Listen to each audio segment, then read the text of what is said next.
Okay, well, ready to give that sweet, sweet update? Always. The last session started with Zay gaining insight as to what being part of the Varzan family means and what powers she now possesses. Speaking with Marlia, she also learns that Marlia had died during her trial, but was somehow brought back to life with changes to her hair, eyes, and some odd abilities to commune with the dead. When Sim comes looking for Zay at the Varzans, he sees her completely purple, which raised some eyebrows from Sim. Speaking with Zay privately, Sim needed her help in finding out what Lord Solstice does as his daily routine, which sent her off for the remainder of the day, finding out some shady business attempts by the Solstice clan to prolong any Varzan shipments to be as late as possible. Aegis had been at the Thieves Guild when Sim stopped by to give him some of his share from the Varzan job, and a little more of the payout. With his newfound money, he upgraded his Thieves Guild tier level to gain access to more within the guild, and then began to peruse around the shops looking for some things to buy. He later inquired about obtaining a day pass in Magic Blinding Pill at the Thieves Guild in order to take Ivy out on a nice lunch date. While at Ivy's, he walks in on Debauch and Ivy in the gardens having a little get together. Completely oblivious to what may have been going on between them, he talks with Debauch about hunting before Debauch heads out. Conversing with Ivy alone, it took some bad explaining and further convincing before Ivy agreed on going out to a lunch date with Aegis and then watching him fight in the arena. Sim took the money he was given and began looking around for things he could use after taking control of the Solstice clan. While browsing, he began forming an idea of being able to have a system of items in place to create the illusion that he was in the Solstice Mansion without physically being in the Solstice Mansion. To end the session, focus switched back to Zay at the end of her recon mission, which found her back at the Solstice Mansion. With temptations too great to overcome, she snuck back into Amber's room and held her at knife point while demanding her most expensive pieces of jewelry. With Amber's immediate cooperation, Zay pocketed the pieces Amber laid out and quickly made her exit back out into the streets of Velport to the delightful sound of Amber screaming. And that was the recap. Yeah, a little thing, a little bit out of place, but that's okay.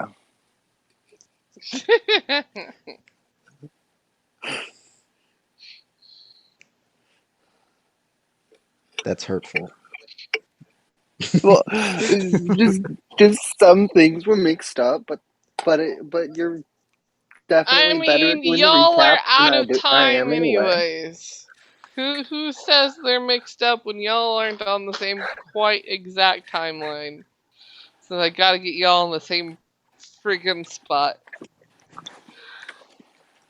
With that, though, we will start with Aegis to try and get him on the same timeline as everybody else. And then we'll go to Sim once Sim does get here. Okay. Uh,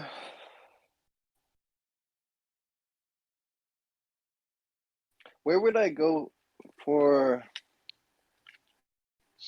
items first? Actually, no. Yeah, actually, where would I go for items and crafting items within the guild?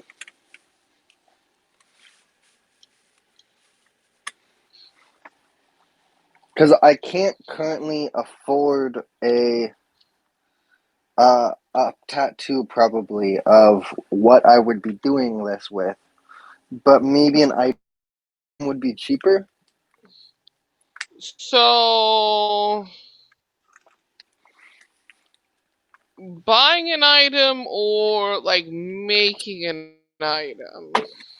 I don't think Aegis has the ability to make the items. So then you wouldn't want to go to the crafting area, you'd want to go to the black market. Yeah, I guess so. Unless I could get a hold of a crafter while I'm at it.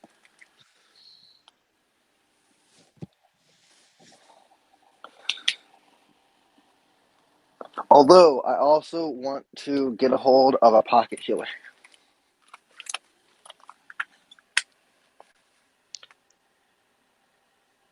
Okay. I'm gonna tell you what I heard. I'm not sure it was right though. I don't think I want to correct you yet, just to hear what you heard. I heard pocket peeler. Healer. As in... Healer. Okay, that's what I thought. But because my brain told me I was wrong, but it wouldn't correct. Comment Well, from yeah, chat I mean... saying that they cannot hear So you can't Aegis at hear all. Aegis for some reason. That's Oh, weird. Are you able to hear everyone else, Liz? Can you volume mixer? It's find what I did with my other headphones. Maybe it's that. maybe, yeah. Because I'm not wearing both headphones right now. Okay, everybody else Yeah, is okay. everyone else is okay. That's weird. Yeah, because I can hear you just fine. Oh, there he is now. Okay. We're good. Keep going. Oh, okay.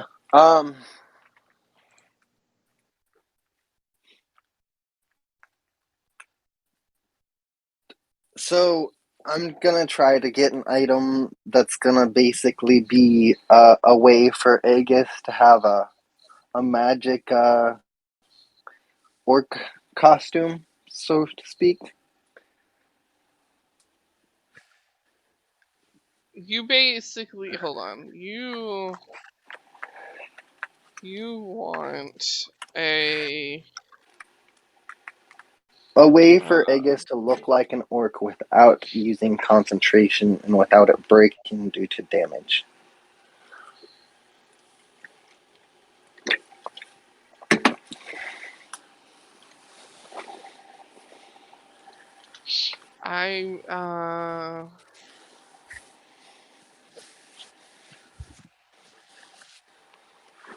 there's an item I'm thinking of.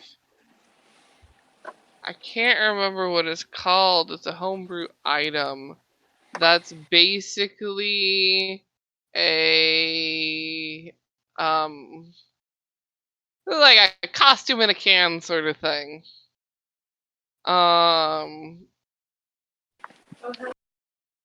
It is magic. Does it replenish usage or is it one use only? It's not one use only. But it does take like time to refill, so to speak.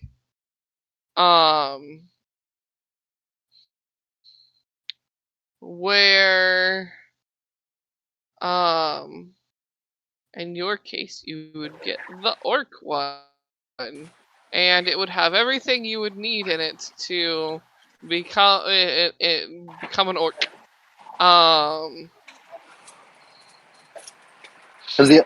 The only thing I can think of that's a magical item per se is the Hat of Disguise, but I'm not sure that would.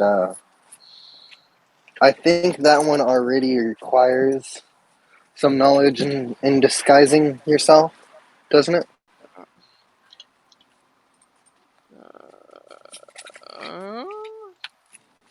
I don't remember that one. While wearing this hat, you can use an action to cast Disguise Self from it at will. Oh no, that's different because that actually does require Yeah. concentration. Basically, this item that I'm thinking of, it's a homebrew item. Basically contains a set of clothes and magical makeup that you have to take time to put on.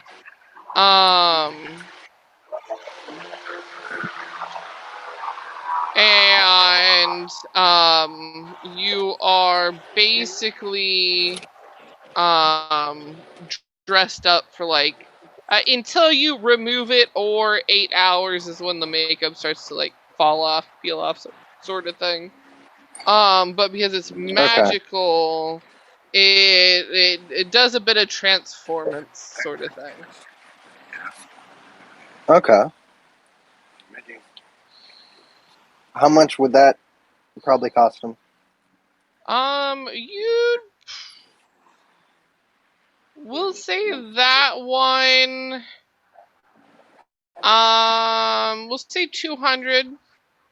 It's basically one use a day because once you use it, it needs to recharge, sort of thing. Lasts 8 hours. Okay. Doesn't take concentration, but does take about 10, we'll say kind of like a ritual where it's like 10 minutes to cast, so to speak. Takes you about 10 minutes to get dressed and put on the makeup. Right. But once Okay. it's on, you don't have to concentrate. And attacking and whatnot doesn't dispel it. Okay. That minus, I assume, the 10 total for the nice suits he bought. Yeah. Oh no, it's real psycho hours for the cat. She's got the zoomies. Does this item require attunement? No, it Okay. does not. That 200, is that with the discount? Can Aegis make the argument for the discount? Oh, yes. Fuck, what would that be? 210 minus 10%. So that would be 189? Wait, why is it 89? Oh god. 210 divided by 100 times 10, 21 minus 210. Yeah, it's 189. Alright, I thought my math was wrong for some reason, but no. Although I guess if I can afford that without really completely dipping into my thing, I can afford the other items I was talking about getting. At least one of them. I don't remember the other items. Did you type them out? Let me see. The The periapt? the periap and the tattoo to understand languages. Yes, Although the because the periap one could be done here. language was just gonna be the basic. I thought the periapt was on the more expensive side. The periap as a tattoo, yes, but I think in this case I'm gonna go ahead and take it as the normal item. Not of health, of wound closure, damn it.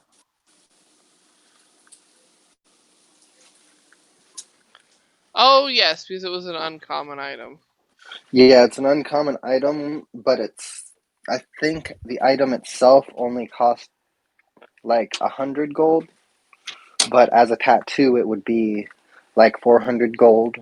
So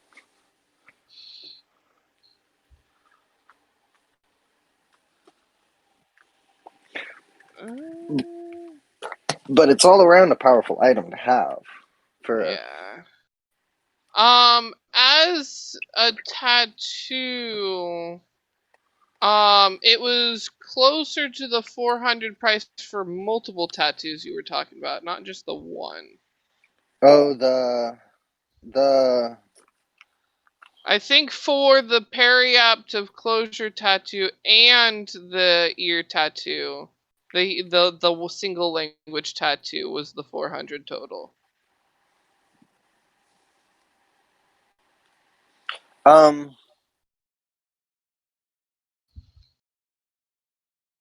know the 4 or 5.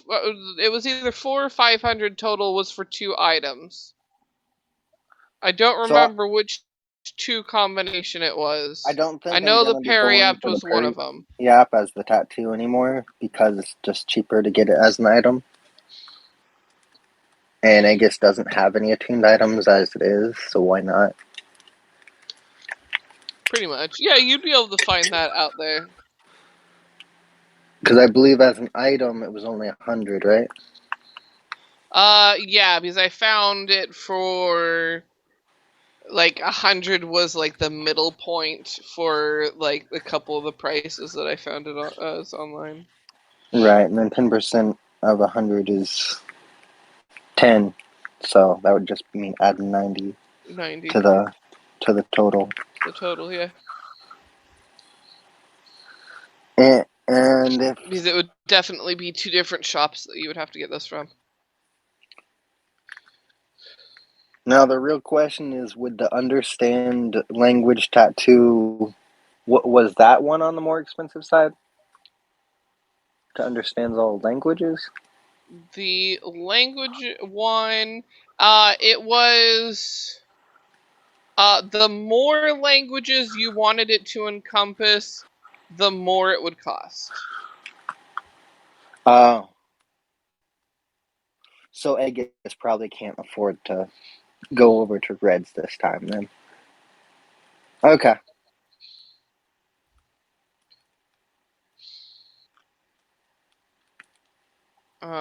But yeah, that would definitely shopping around, getting the right suit, would definitely take you up to your date time. Yeah. Okay. I think then Aegis is probably just gonna go ahead and buy those. Uh, it was the suits, the magic makeup kit, well, magic disguise kit, and the Periap. And that cost him 279 gold, so I'll go ahead and subtract that from my.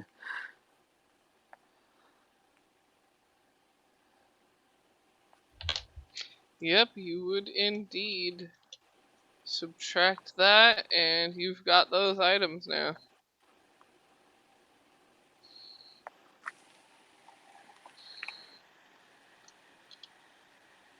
And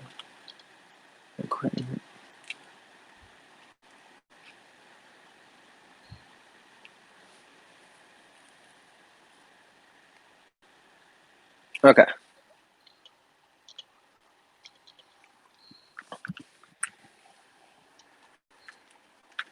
Um. Okay. Yeah. Aegis would then end up going to, after he changed in his room and left most of his stuff in his room, other than probably his glaive and his. He would put his glaive on his back and put his actual normal clothes that he'd be using for fighting in his bag, and I think that'd be the most of what he'd bring for his arena fight. But other than that, he's wearing his special suit that he prepared for the date with Ivy. Nice, nice. There's. Is he? No. So, it would bring you're getting all ready to the time of your date, in fact.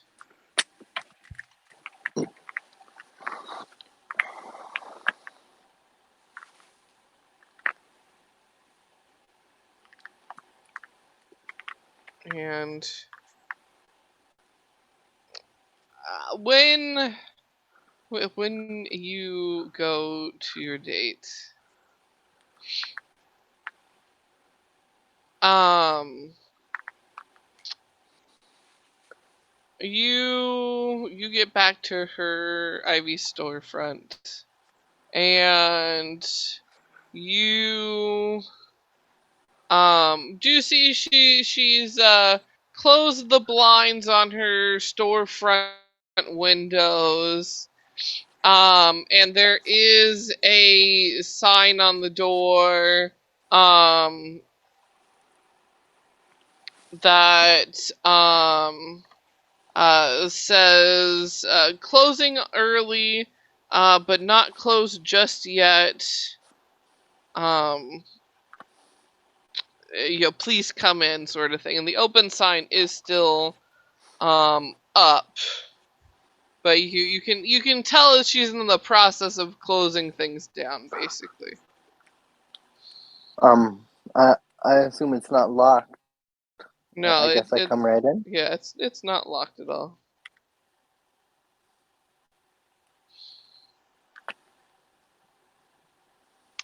And you hear the usual door chime, and you hear from the back, "I'll be right there." Aegis And kind of her awkwardly hobbles in because he's not used to wearing a suit. It seems very constricting on his normal he's not. clothes. I doubt he's worn so much clothes in his life ever. Probably not. Yeah.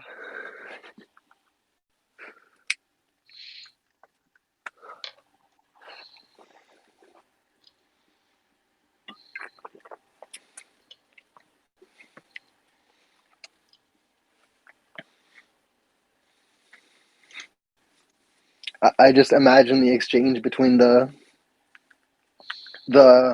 salesman was just like, "Oh, well, anyway." It could have been this whole awkward exchange. Very awkward. Him getting fitted and everything. Measurements taken. You can hear her footsteps coming through the back way. And as she kind of rushes towards the front. And as she's running around, she's going to grab her notepad from her counter, as if to take an order, because she sees you, but she doesn't see you. Like Probably doesn't um recognize him in a suit.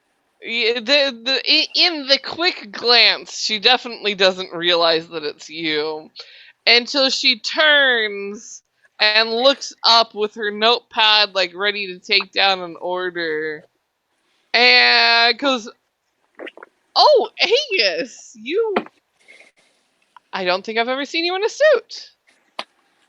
I thought you were a customer." First time Aegis wears suit. Aegis wanted look pretty for date. "Well, you picked a nice suit."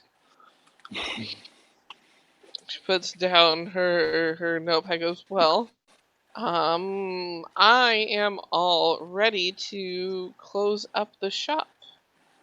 Um, if you're all ready to head out." Oh, Aegis has a question.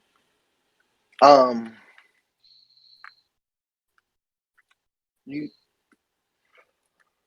um, well, Aegis doesn't normally speak common. Well, not. I mean, Aegis isn't good at speaking common. But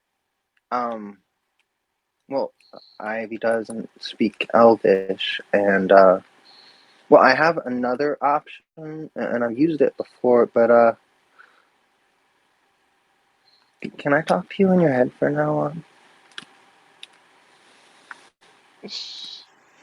He kind of chuckles and goes,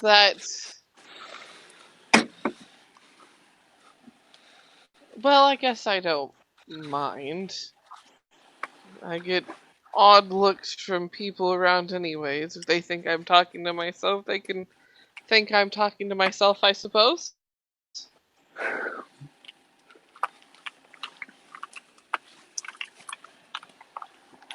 Okay. I do have to carry you.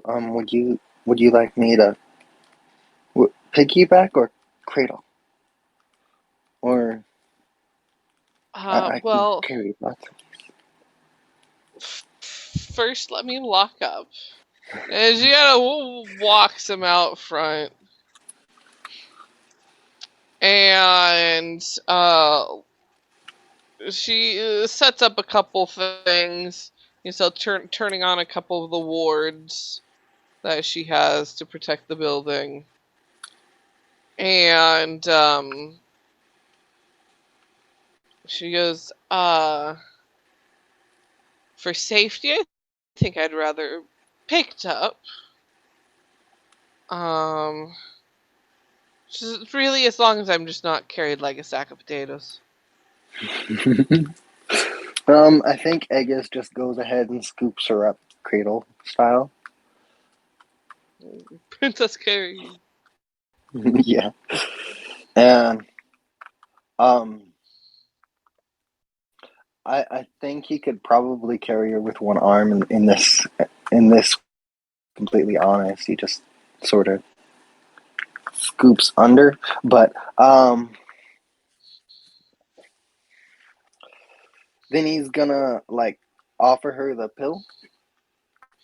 Yep, she is. Yes, the infamous make you blind temporarily. Guilds are so strange sometimes. She kind of she gives it a look over once. They say Ivy wouldn't have to do it if Ivy joined guild. I don't join guilds before knowing what they stand for and what they do. Even if it was like a gardener's guild. I've heard those exist in some places. Like Rowfield, they have a gardeners gathering guild. Um but I don't join guilds or make promises to join guilds before knowing what they're about and what they stand for. So I will go with option temporary blindness since they want their location to be a secret. And then with that, she pops it in her mouth and waits a moment, and then you can kind of see her eyes just completely go black, and then she goes, "Oh, well, there it is. Can't see." She's like, "Okay, can't see a damn thing." And she kind of like hunkers into you a little more.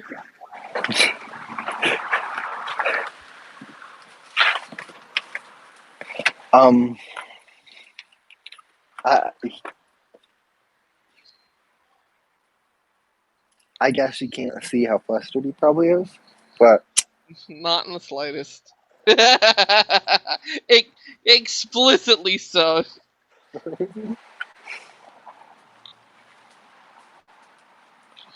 or just him like walking probably so uh enamored he watch as he carries her.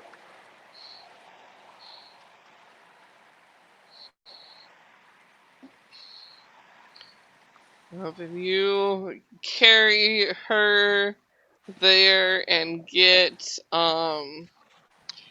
get her inside the Thieves Guild. You are able to pass them the little voucher thingy. Yeah, that they sign off on. And where do you take? Do you take her to one of the tables? Do you take her to the bar itself to Um, order food and then go to your pro- room? well, actually, I mean, she's still She's still awake. She's not like unconscious. No, yeah, she's still awake. She is just the blindness hasn't quite worn off yet. Actually, I'm gonna go ahead and ask this in her head. Do you want to go to my room or at the tavern area? We can get the best food that they have, but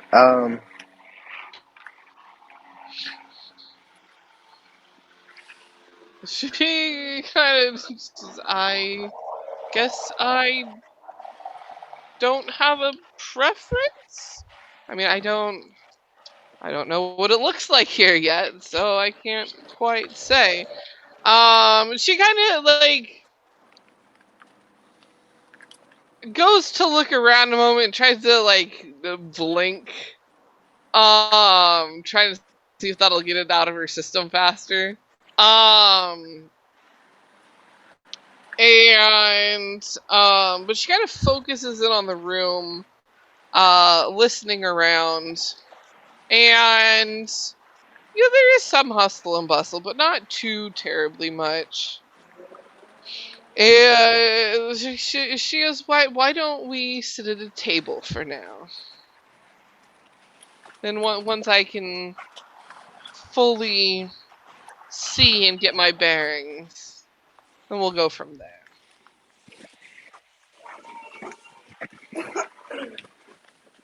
okay. In that case, I can show you my job listing on the board. I've been working on my common.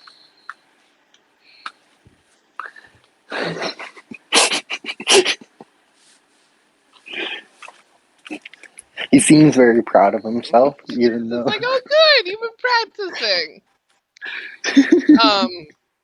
You can see the darkness starts to go away from the eyes, and she kind of blinks a few more times before her eyes go back to normal. And then she finally is able to look around. And I've gotta make a couple rolls. Oh, oh. I've gotta.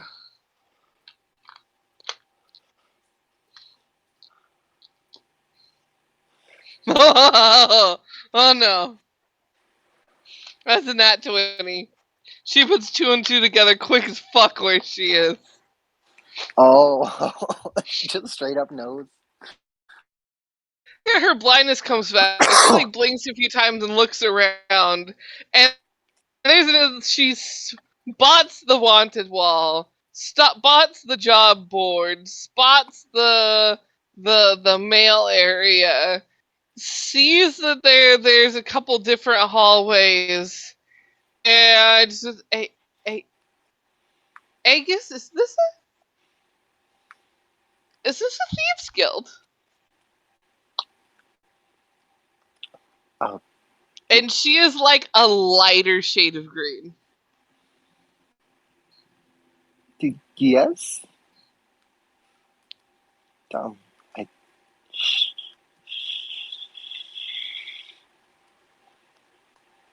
You No. maybe we do go to your room. But yes. She like stands up and instantly gets right next to you. And like arm looping yours, and she goes, lead the way, please. Now. Thank you. What? You don't want to order food first? He's still speaking in her head. I'm sure there's probably a way to order food and or I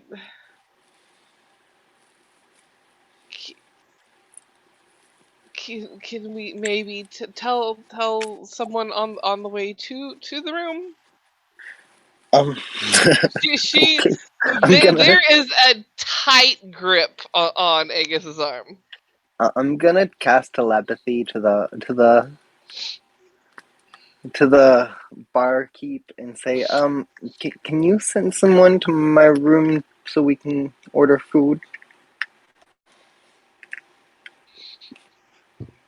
There is indeed telepathy back. Oh. And you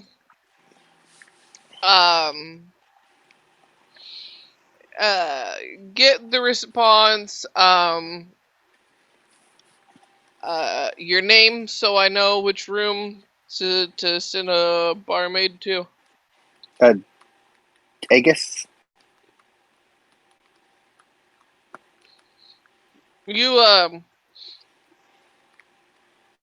You see him kind of scan the crowd and look out and spot you and give you a bit of a nod.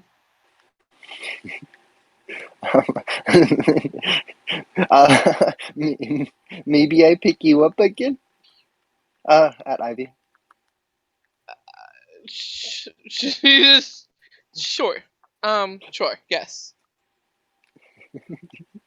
I'm gonna carry her back up to my room. The instant you guys are in your room, Aegis, she turns and goes, "Do not know how dangerous it is for me in there." Why is it dangerous in there? Because of what I am.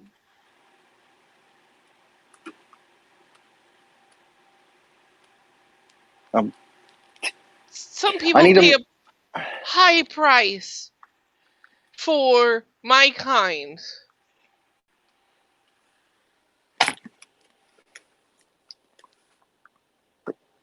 Ivy is very well discussed. Well, um,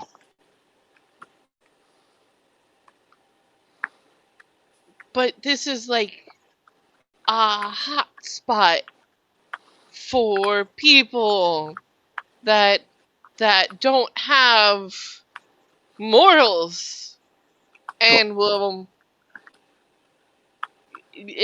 and some of them powerful at that I and guess and keep Ivy and if you safe.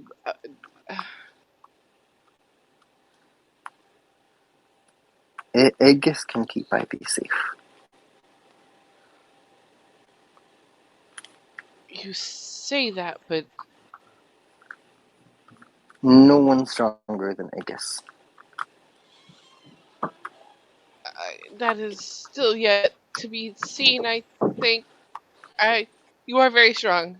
That is true, and I'm probably overreacting, but it is out of fear. And with that, there is a knock on the door, and Ivy yelps, startled. um, it's just the barmaid.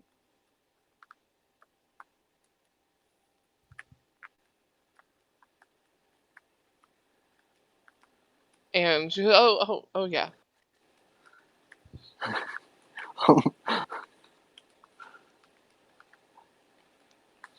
uh, Um,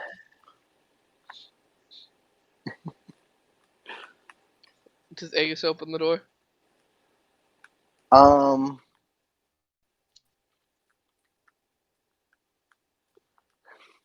do you want to lay on the bed so maybe it'll feel more safe? He goes, no, I'll sit. I'll sit. I'm going to sit.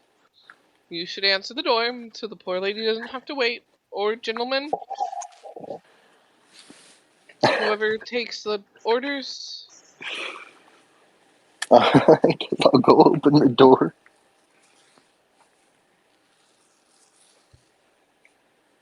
So it is a lady there. She's kind of in her, server's uniform thing with a notebook out.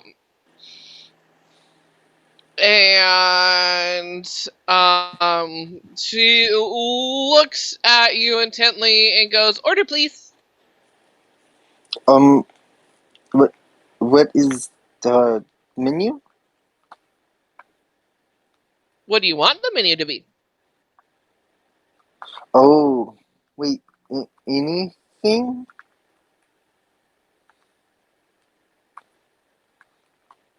I mean, you want it. There is like maybe a 5% chance we don't have it, and even at that, close, and we got something close enough that you probably won't be able to tell the difference, anyways. Uh, Aegis turns to Ivy and says, what is thing you never got tried, but always wanted?" She kind of, I don't think I've ever thought about that. I don't know.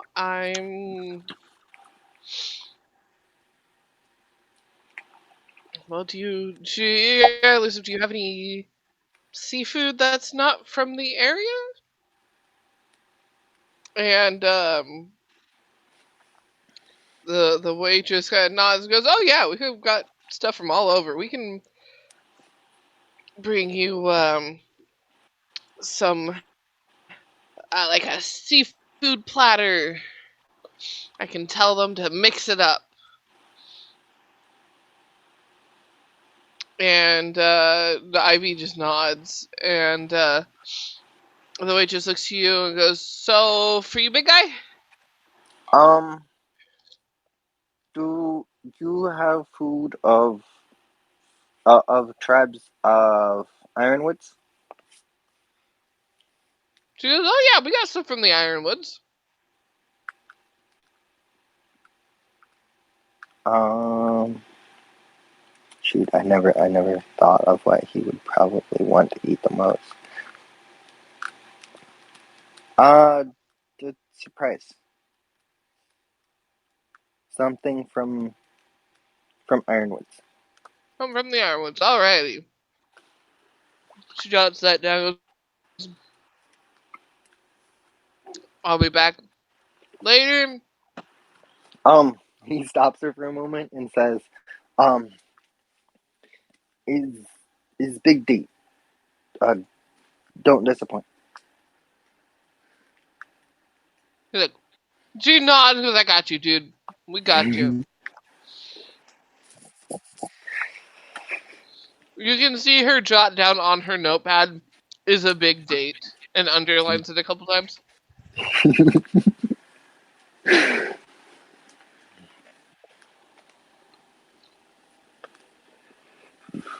I guess after she leaves, closes the door and goes back to Ivy and says,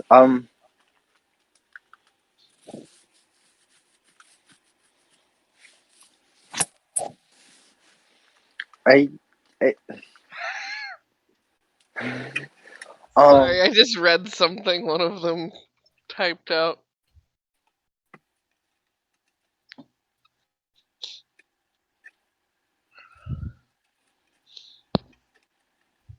Um, but yeah, so what do you do while you're waiting for food? he goes back to her and he's back to speaking in common because he's kind of nervous and flustered, and he says, um, well, I Aegis never tried to court Ivy, but always wanted to.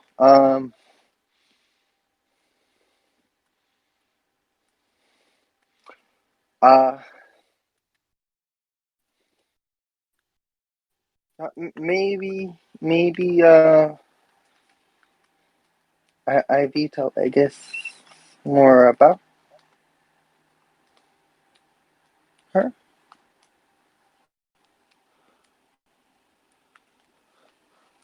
So yeah, thanks for a moment. And goes, well, Hey, hey, Dad. um,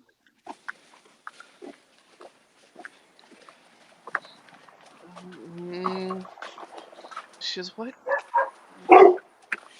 what can I say that you don't already mostly know? I think I don't. I don't remember what I didn't did or didn't share with you. Um, she goes, it's not very exciting. We I mean, the family itself was from near Beth, but it was too dangerous. So we moved to Teaguth, and I was actually born in Teaguth. But there, because of our knack for growing things and other magical properties, we got hunted down, and I ran away and went into hiding. Wound up Hunted in down. What happened to Ivy's family? um captured, sold, maybe killed, maybe alive. I don't know.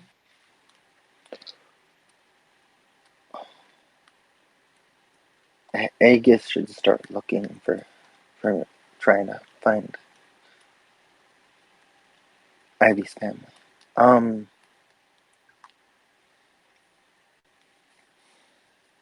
Ivy mentioned that the people.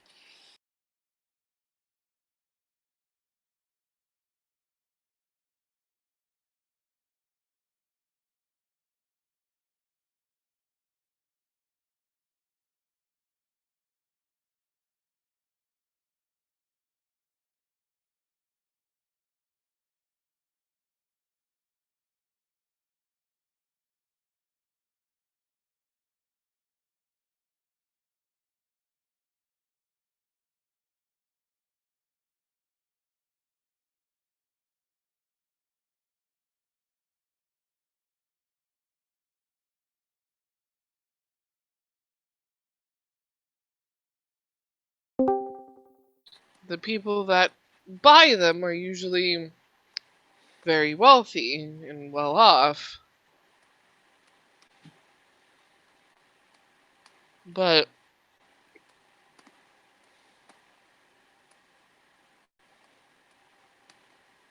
I'm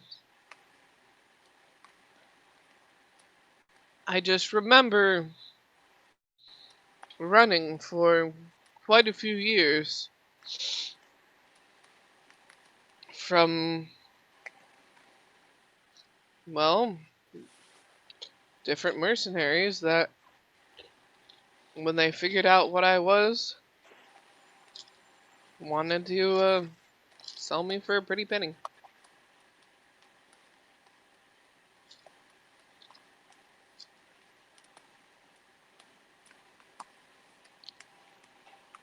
Um, well, Aegis makes sure Ivy doesn't have to be scared of running off again.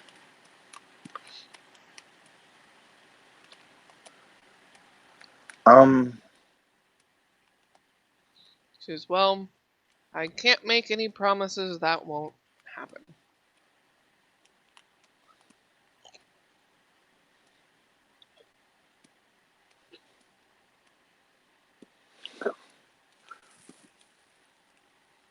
Oh,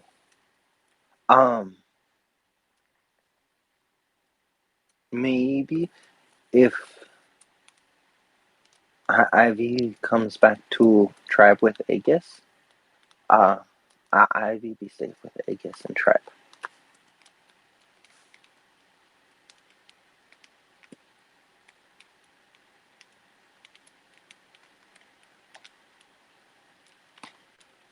She says, I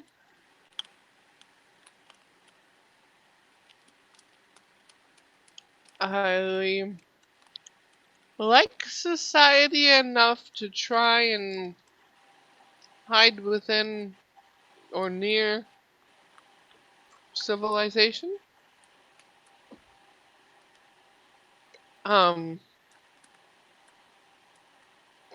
Not to say tribes are bad or anything.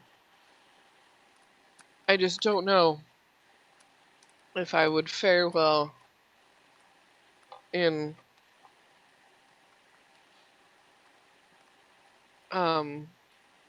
in the mountains where it's colder, more frigid. I mean, maybe, but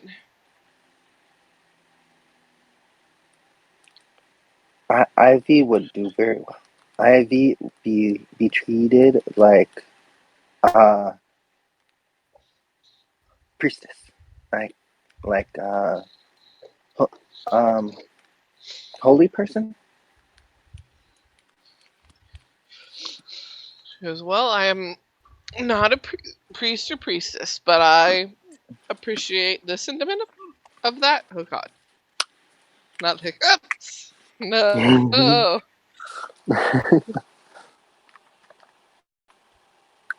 Look, she's so nervous from being in the Thieves Guild, she got the hiccups. Clearly, that's what's happening here. Right, right. Um,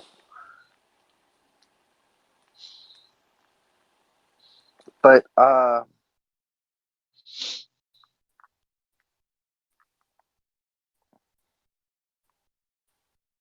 wait, what all does this room entail? By the way, it's supposed to be like this plush, luxurious room. So, you have. This is the wrong one. Let me.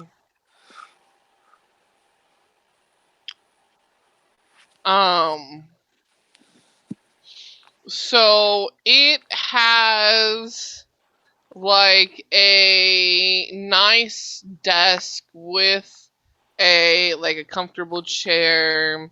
It's got a like 10 out of 10 top tier bed with lovely sheets and blankets and multiple pillows. It's got like its own little reading nook with a nice like recliner sort of thing. It's got the full size attached bathroom that's got your like tub that's big enough for you to fit in comfortably. Um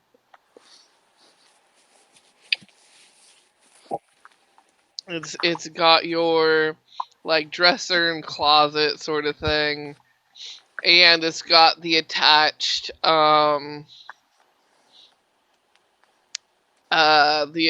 like safe room. Oh, that is right. It did come with a safe room. Hmm.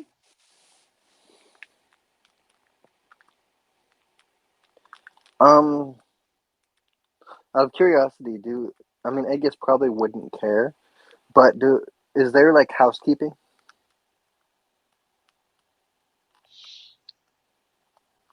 there explicitly is not to keep everyone's rooms private. There's only one person that can get in and out of all the rooms other than the person that they're assigned to Oh. without the key. Oh, we have a sim. Hey, we have Sim now. Allegedly. Do we have Sim now? It says Sim's there. Allegedly. Do not hear a Sim. No, there we go. I hear a Sim.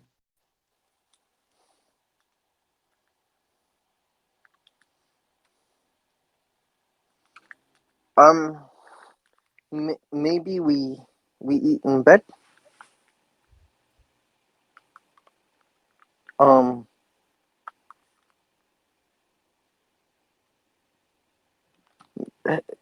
Aegis, hope not too forward, but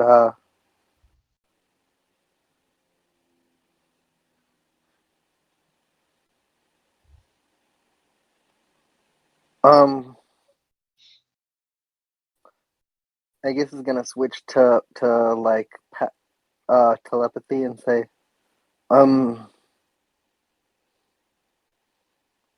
Aegis is told it's very intimate to share bed.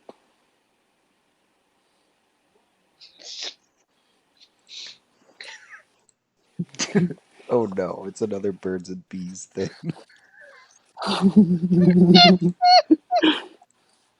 Why y'all gotta do that to me?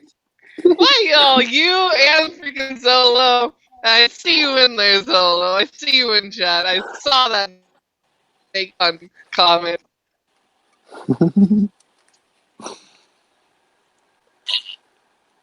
She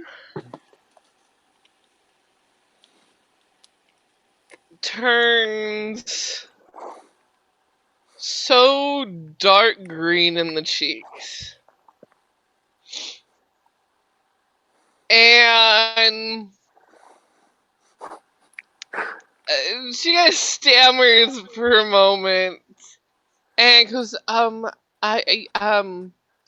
for like certain things, maybe yes, yeah, but for just eating, since we're in here and not out there, because I'm afraid of being spotted by someone who might recognize what I am. The situation isn't necessarily an intimate one.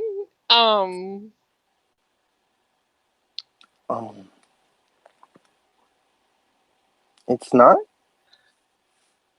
How does Aegis make it intimate?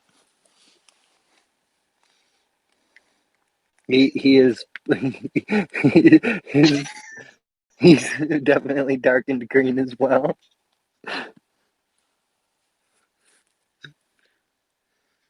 Aegis, do you know what the term intimate means? Close and how you want to be with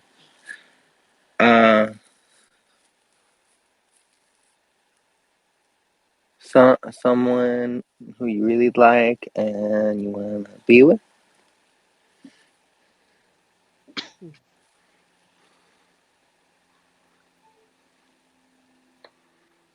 She goes, oh, okay. So,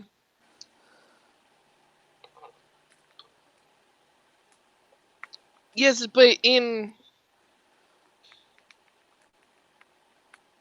typically with a more private setting, intimate means a little more than that. A little what? And I'm sorry, I didn't hear that. she says a little more than that.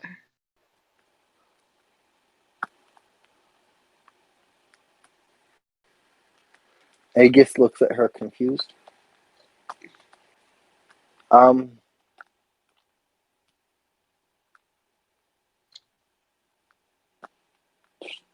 sure, I guess. What? Huh?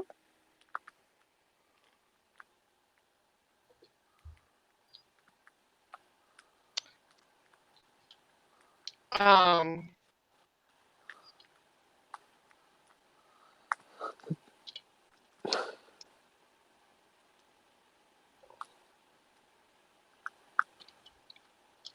hold on.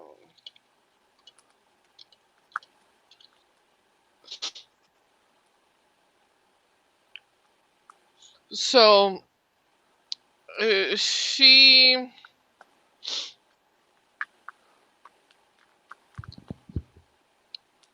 was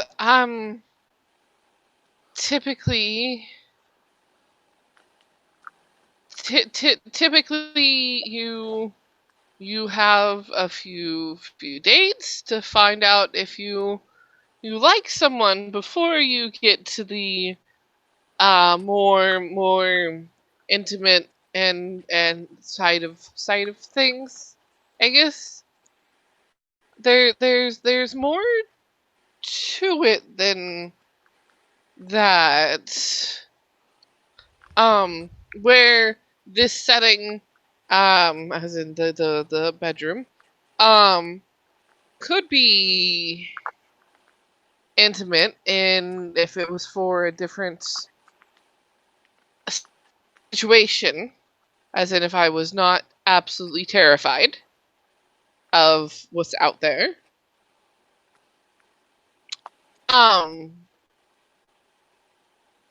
then maybe it would be just ever so slightly more intimate. Um, but not to a large or big extent, since it's um a I mean, we did have lunch once, so technically I guess you could call this a second date. Um, Second, I guess is confused. But but um, Ivy's maybe we should get food and go back to Ivy's place if Ivy feel more safe.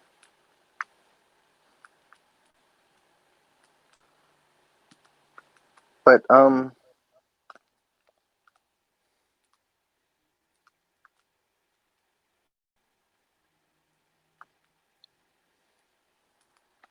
uh, so not too soon. Sure, but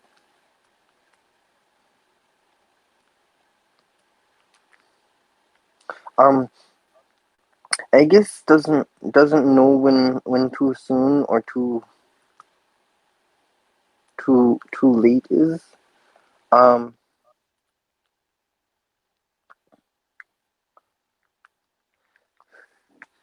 A- Aegis was big uh after like 10 seasons, 10, 10, 10 seasons. Yes.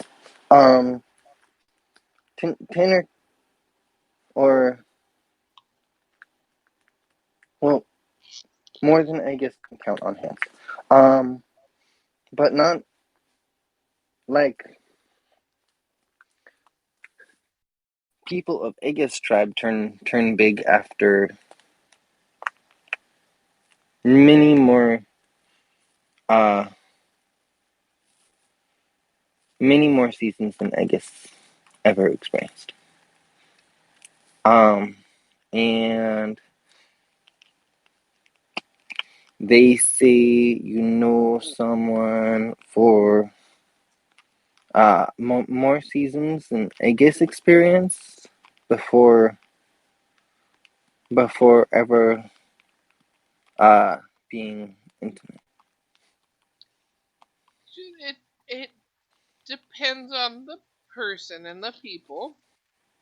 There are some that only live through a couple years. So if they waited too many seasons, they would never. Um,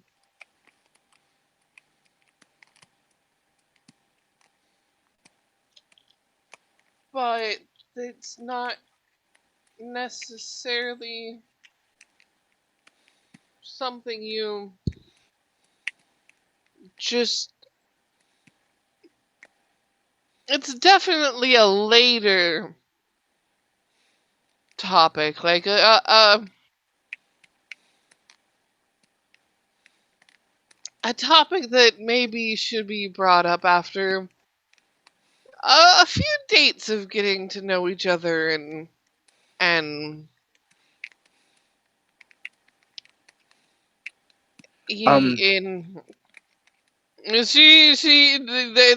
there is a knock on the door, and through the door you can hear kitchen service.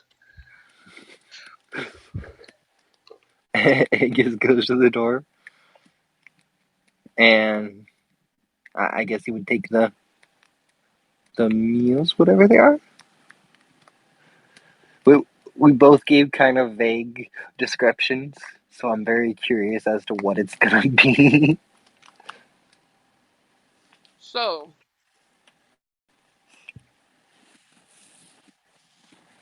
they straight up wheel in a cart Oh,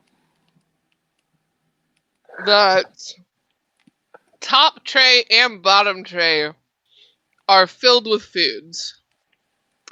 The top tray is almost like separated in half, and there are some things that you recognize from Nearbeth as like traditional ironwood like foods and dishes. Where the other is very much so different seafoods. And um the bottom is um a bunch of different mini desserts. Um, and basically a bunch of like a crap ton of shot glasses, but instead of like alcohols in them, they're different uh, like 3 spoonfuls worth of a bunch of different types of desserts in each one, and the bottom of the tray is just littered with them. oh, oh, oh. You said it was a date. The waitress said she got you, man.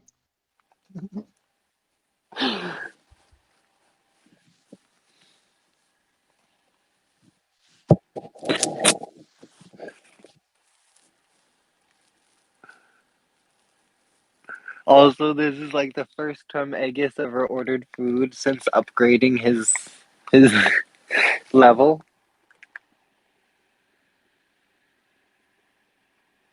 I feel like both her and Ivy are just watching in awe. Both him and Ivy. Definitely. They don't know how to respond. The bar maiden probably just goes off to leave. I think Aegis is gonna tip her 3 gold though. Nice, nice. But with that, we will leave you to your meal as um Aegis and Ivy eat, and we will cut to Sim.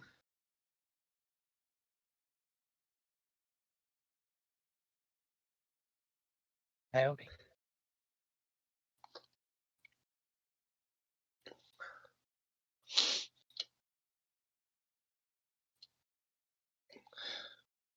So, what is Sim going off to do? Where did we leave off?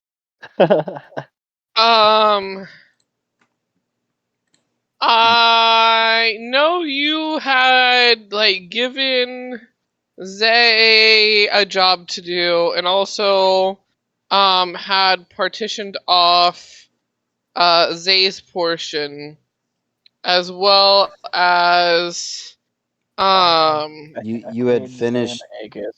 you had finished up meeting with Aegis at the Thieves Guild as you were shopping for items. yes, Oh, and okay. yeah, we're shopping for items. You do still need to give Victor his portion. Yes. Oh yeah, that's what I got. All these poisons. Okay. I couldn't remember what things I had bought. I just remembered I had bought a bunch of shit. Or wait, no, I think did I buy this or did I find this? The different poisons were from Granny Varzant. Oh yeah, okay, because I have one that just says aggressive laxative, and I was like, Yes. I don't remember buying that. No, that was from Granny Varzant. And yet technically you like bought the lot for like a couple gold. Like Like a it few was next gold. to nothing. I don't remember what magic items I was shopping for. I was trying to make something. What was it? So I remember the setup you wanted to make.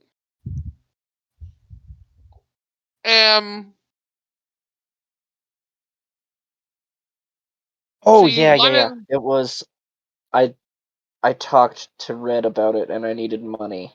I needed like 5,000 gold or something. 3,000. yeah, it was she had said 3 to 5,000 depending 3 to on if 5. she could find deals at the time for what would be needed to set up the whole thing. And that was for like everything. Mm-hmm. Like Okay. that like all the bells and whistles for all of that. It would be 3 to 5,000 depending on what deals she could find at the time. Okay. Well then. Hmm.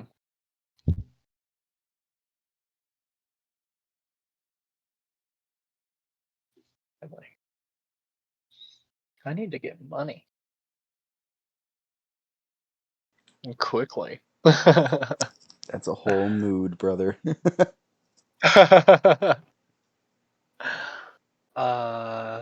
Well, I guess first things first, I have to go see Victor. Well, you definitely know where to find him.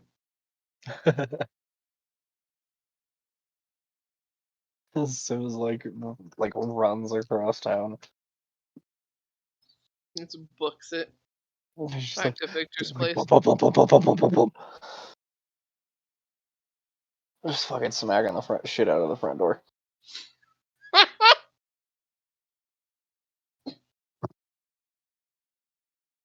Yes. Ah, Victor, just the man I needed to see. How may I help you? Oh, I think the real question is, how may I help you? And he's just gonna start digging around through his bag. And he will pull out a pouch with 330 gold pieces in it and hand it to Victor. Ah, very good.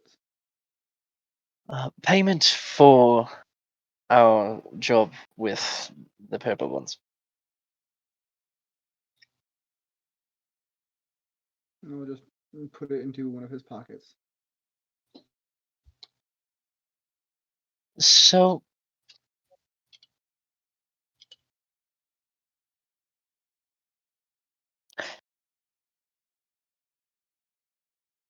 do you have any ideas on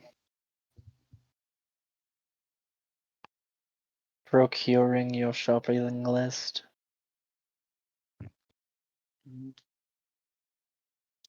Like ways to go about it, or Yes, ethically sourced. I understand that concept. That I can get around. yes, vegan. It's more the getting.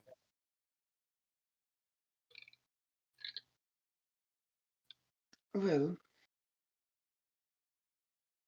gathers the identities of some individuals and perhaps travelers. Go in, mm, look to adopt them, and bring them to me for a checkup. See, but I.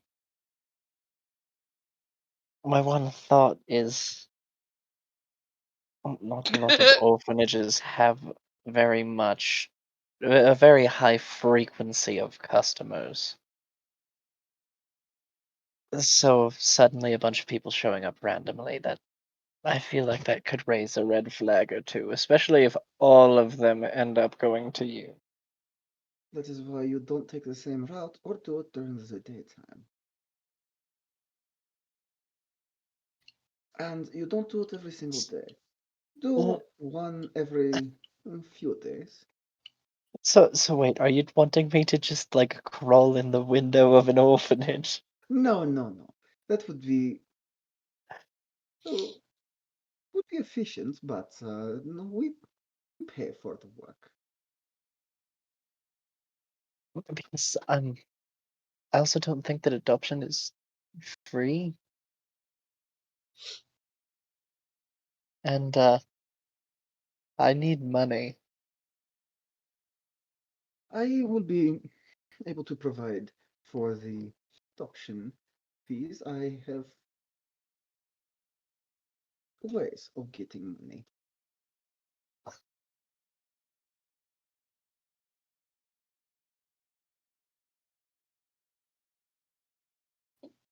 Oh, I could do something really fucked up.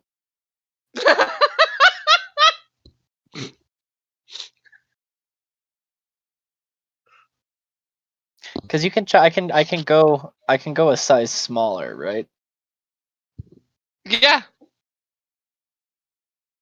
Yeah, I you are could do being something chanted at really fucked up. by the viewers to do it.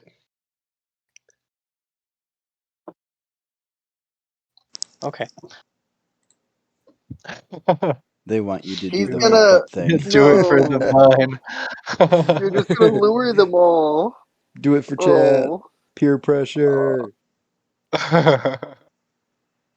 Uh,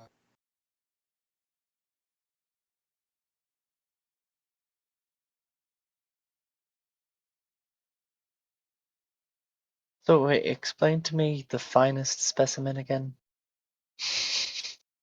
That one I can obtain on my own, if needs be. In fact, I think I may just, because I have exact So you specifications just for need what I need. 12. Just 12. I can obtain the 13th. Okay. Well, off I go. And as he says that, he is going to transform into a kid and Nice. run out the front door. Beautiful. Have quick, make a quick sign just in case it reads free candy.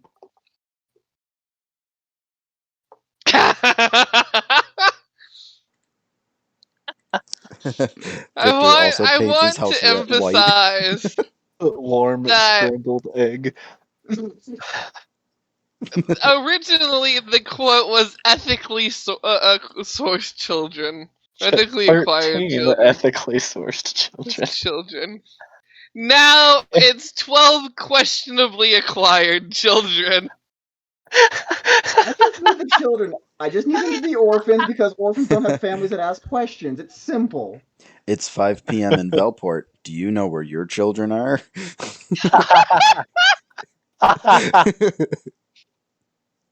What would you do if there was a child right in front of you? What would you do for a Klondike bar? What would you do for 13 ethically acquired children? Some unethical shit, that's for sure. Oh my No, gosh. it comes after.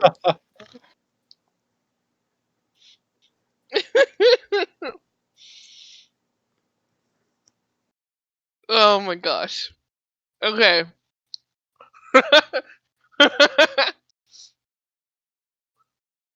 So, Sim, you book it out of there in your little kid form.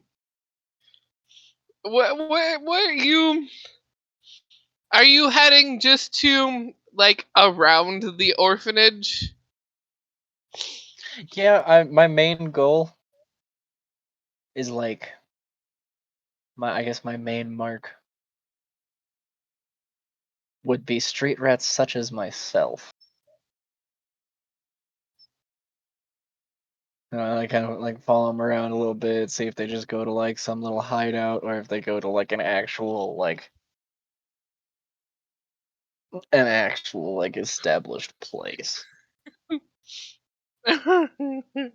Versus, the way Sim grew up, living in an abandoned house on the edge of town.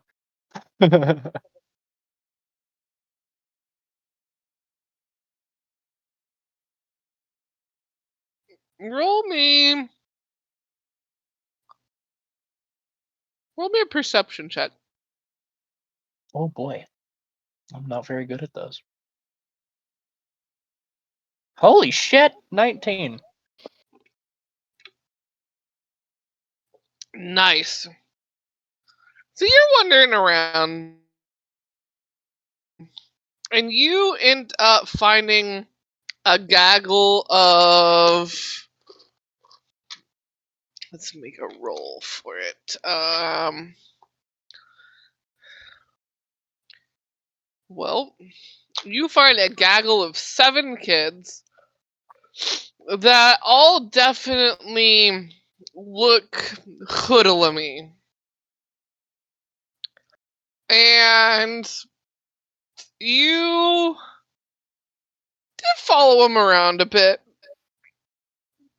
and find out that they have this little hideout that they have made under the docks where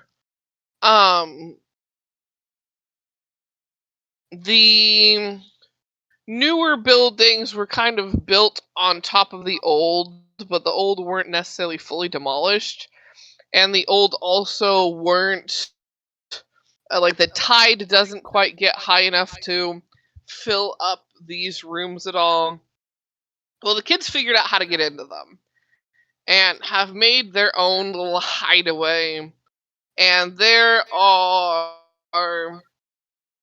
um like bedrolls and blankets, and there's lots of like garbage in there too because it's kids just gathering shit.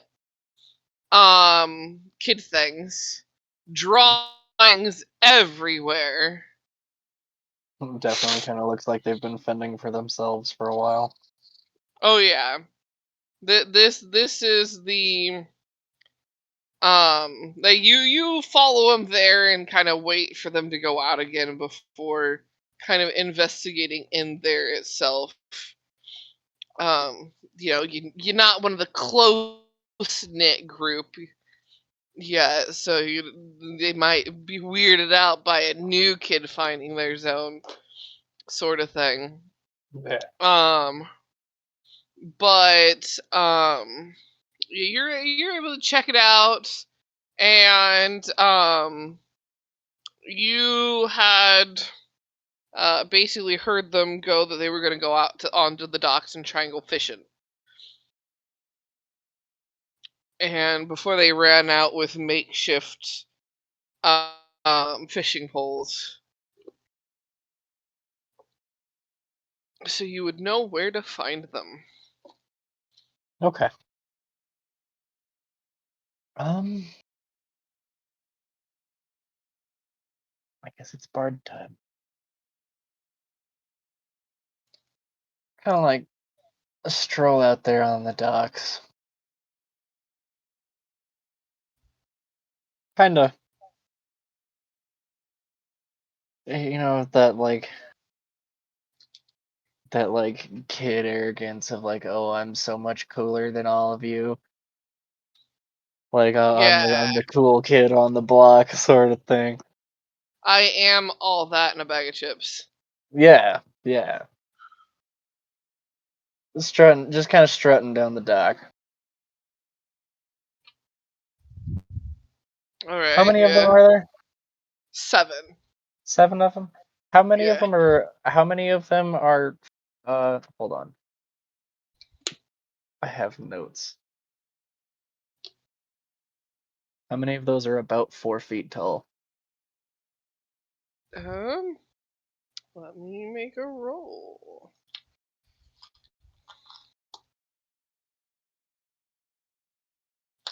Turns out 4 of them are look like they're the right specifications. Okay. Are they all fishing?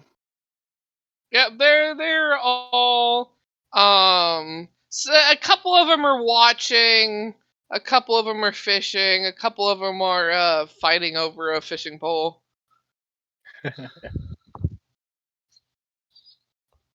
Hmm.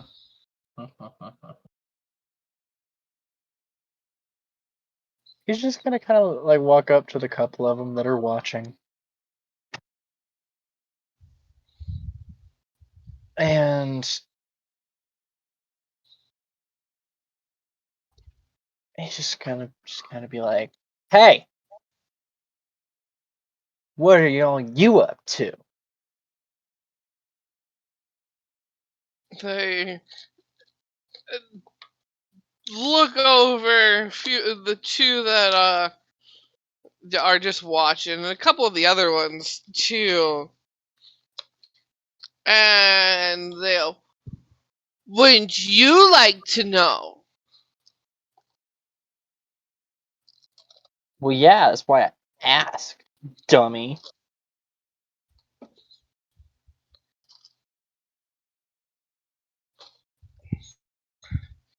They glare.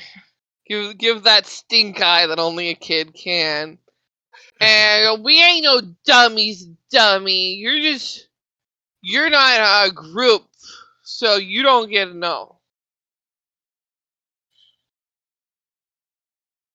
Oh yeah. Well, I bet I'm cooler than anybody else in your group. Nuh-uh. Oh, huh. Nope. I bet I could swim. And he points down like towards the beach. I could swim from there. And he points down to like the very end of the dock. To there. And then back to the beach. To there. Back. Before any of you.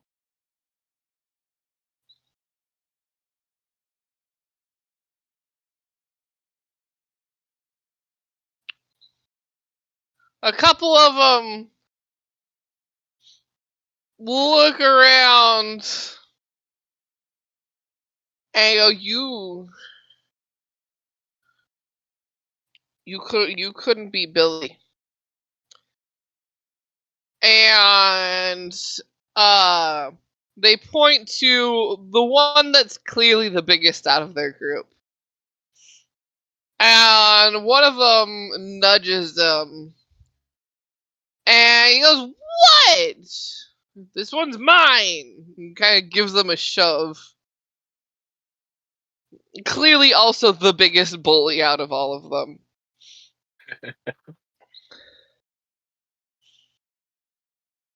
And they go, "No, no, no. Billy, look. And he turns around and goes, "You aren't in our group. Scram." Nope.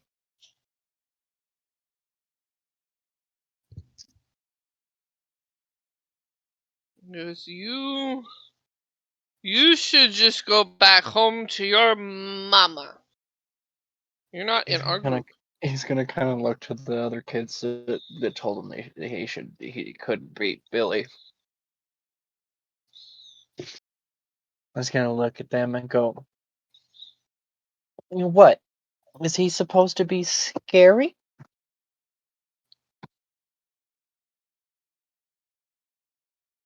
They point. He's the one that knows how to swim the best.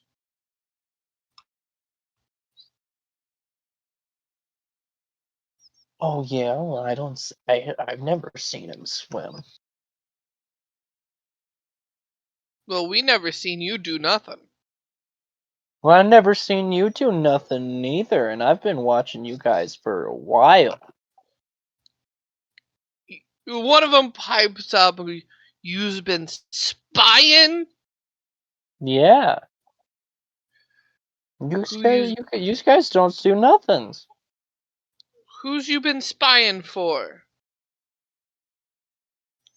Not for me.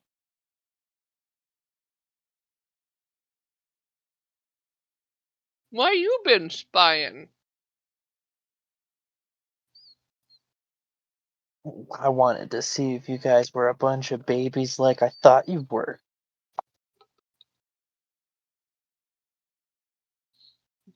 Babies don't take care of themselves. We're not babies. Oh yeah? Mm-hmm. Well, I've got a way for you all to prove it. Do something that I've done that you can't. I know you can't. You What's know, you that know, thing? you know the doctor out on the edge of town. Well, I heard They that he keeps some gross stuff down in his basement. All all locked up nice and tight.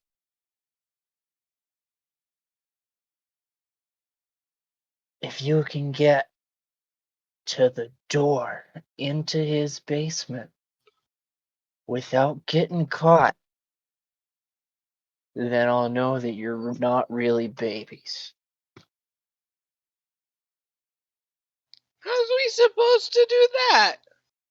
Well, I've done it.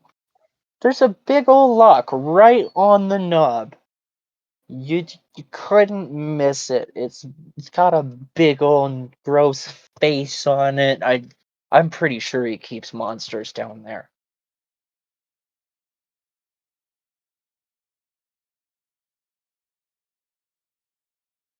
But he is always home. I Sometimes he leaves at night really, really late, so nobody knows.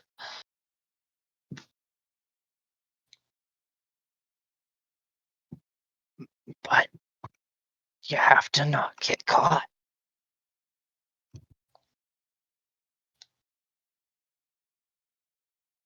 One of them pipes up. He not that scary. I've been there for a boo boo once. I saved up money and went there. Well, I had saved up money for something else. Did you go in the But back? no, I went at the front. Yeah, the I back is where fell. it's scary. But you were saying that he's scary.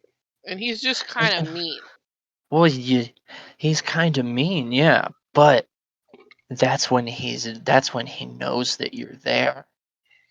If he catches you there without knowing that you were there before, ooh, he gets really, really mean. Way meaner than normal.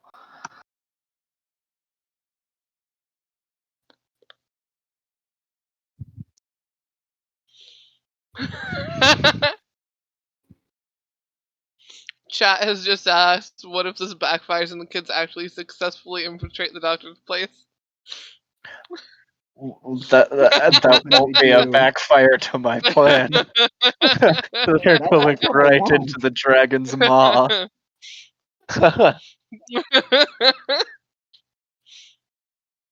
I'm pretty sure that door will be unlocked. Yep. It'll be very inconspicuously unlocked, as will the entrance to the basement. Oh my gosh. They'll look at each other and they go, you know what? Sim's gonna pull out. He's gonna pull out like a tongue depressor out of his pocket, and he's gonna be like, "See, I got this when I went last night."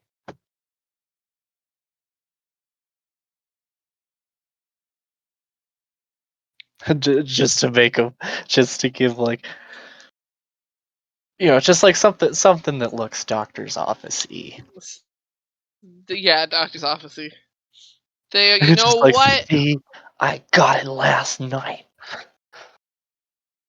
To prove you wrong that you're just full of balonies, we'll go. But only because you're full of balonies. Okay, well, you meet me by the big tree nearby his house tonight when it gets dark. And I'll prove to you that you're a bunch of babies and I'm not full of baloney. We're not babies. Yeah, you are. You meet me at the tree, and he's gonna like point at like every single one of them, give him like the evil eye, and then he's just gonna take off running down the dock. You hear as you take off, you hear one of them go, "That kid is weird."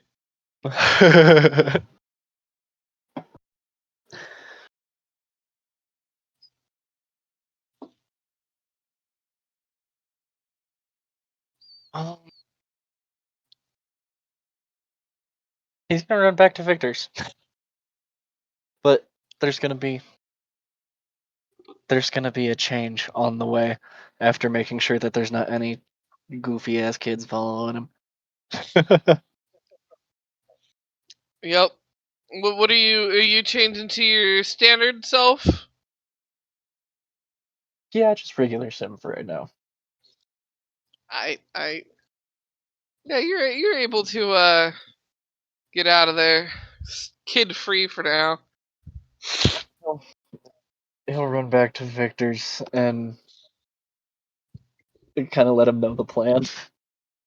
Good. Like, okay, I'm gonna basically just like let these kids in your back door and lead them down into the basement. That works perfectly. I mean, I figured the most ethically sourced would be street rats. I mean, it's not much of a life to be living as a child, anyways. I figured it's probably doing them more of a favor than anything. They'd probably end up in a similar situation, anyways. They will serve great purpose, more so than they could, as they are. Beautiful. Well, as long as that's the case. And he'll kind of wander off to uh hold on.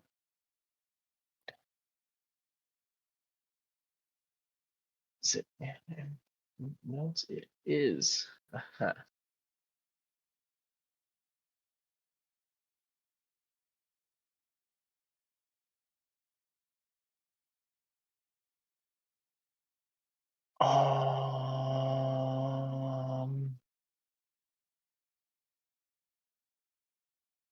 Ooh, that could be fun. If I try to rob the bank.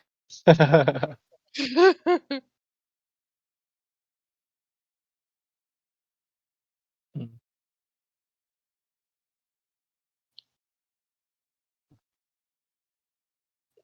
I'm gonna take a stroll through the kind of like mansion area of town. All right. And I'm gonna see if I can find one that's like there's people living there, but they're not like living there currently. Like second home, like how the Varzans and the Summer Solstice Yeah. clan showed up, and they were just like went to their houses. Yeah, yeah. You definitely find somebody's quote unquote summer home that no one's there. While you're strolling around, I would also note you notice the Solstice clan has more bodyguards around the area. Like there's someone at the door. There you spot a couple walking around the premises.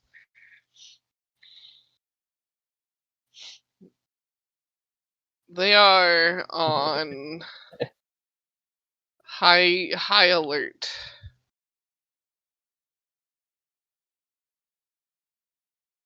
Or that's no, would I that be yet? wonder why. That No, might that not that be no, that yet. wouldn't. Yeah, that wouldn't be yet. That wouldn't quite be yet. Because Never mind, that would I be later waited on at till night. yeah, Oh I yeah, waited that till happened. Yeah, late. you were That'd very be. late at night. Yeah. So that So wouldn't we're all quite getting up to be quite shenanigans yet. this evening.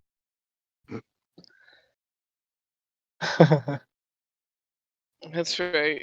So yeah, never mind. JK, you don't see that yet. Okay.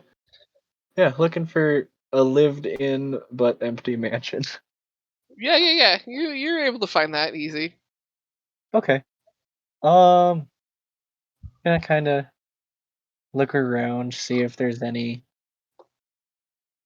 kind of alarms, be it magical or otherwise. Roll that good investigation check. Yeah. Holy shit! 21. The D&D Beyond dice Nice. like me tonight. They do like you tonight. Um, you do find um that the place itself is locked up pretty well, and that there is a form of some magical alarm. You noticed um a slight thin, like almost glistening line in front of like the base of doorways and windows.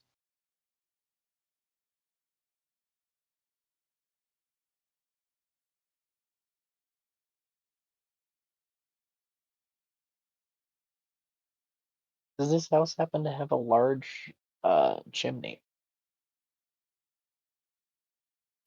It does have a fair sized chimney. Does it look like it's alarmed? Uh, you would not see alarms on the chimney, no. That is definitely not an area they would have thought to alarm. Does it look like I could shimmy down? Um, in a thinner size, yeah. Like as long as you were more lithe than you were built, in the Could I shape you shift took, to fit? yeah, you would definitely need to make sure. That GIF is accurate, but it's more in reverse. You're coming down the chimney and leaving with shit rather than bringing shit. Oh Yeah, gosh. I'll slither my way down the chimney. The Grinch.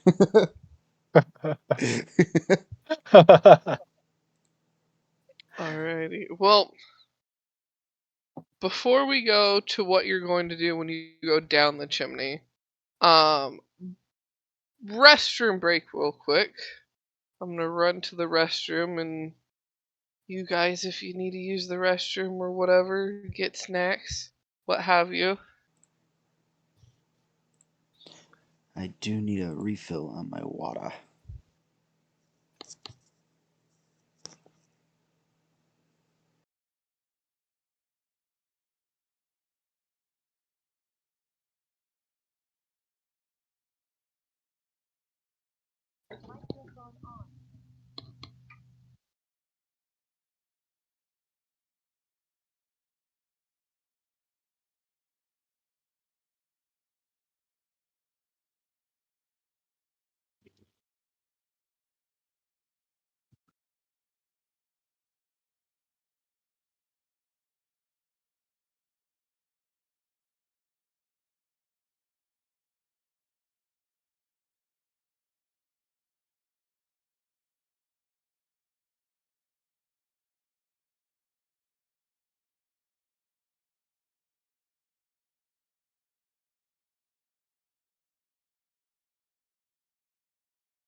Lulu, get on my seat. You're not the new DM.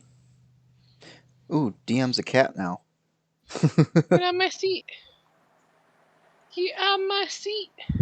I think I actually read an article about a campaign where they made the DM a cat. Well, like the cat just started doing things, and they just were like, okay. I know I saw something where a cat was a player, and or like a dog or something, and they would pick up the dice in their mouth and they would like spit it out to roll it. Right, like I think they were playing like a druid who was just always in shapeshift. in wild shape. Yeah. Yeah, it's a dog. It's a dog player.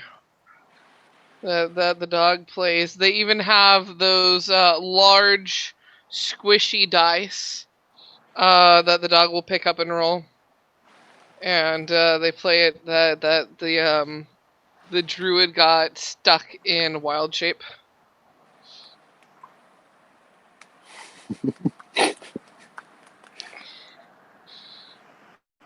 But Just can't find the sense to be able to come back. yep. The head pats were too good. The head pads were too good. Okay. And do we have a Sim back as well? Or did Sim ever leave? I don't know.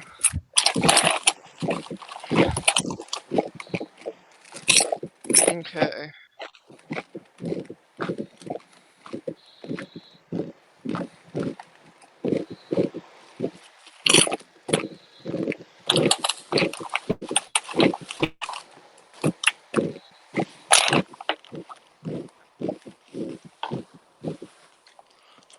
Alrighty, so Sim, you shimmy down the chimney.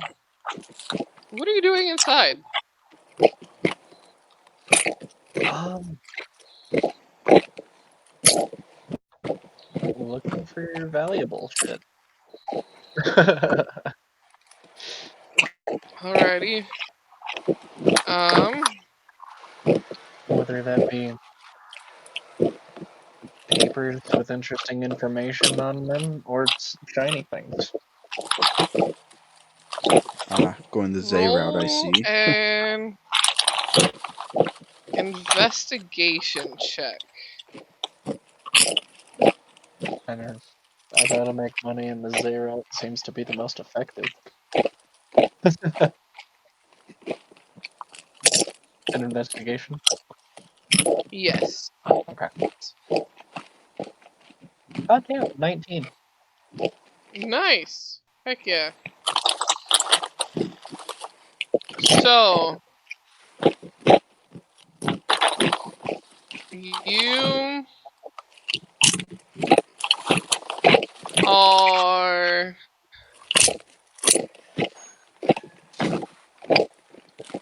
are looking around for some expensive things.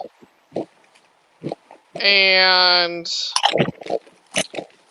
you end up looking around, and for the most part, things are put away. It's like a nicely decorated place, but it's definitely like clearly missing that lived in, because people aren't here. They only come for certain amounts of time, and it is like there is the slightest layer of dust on everything. And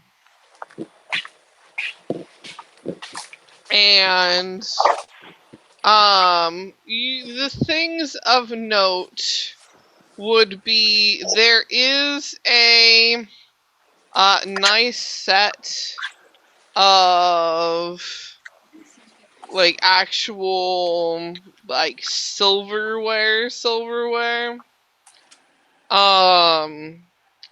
that are all polished and like the full set, no pieces missing sort of thing.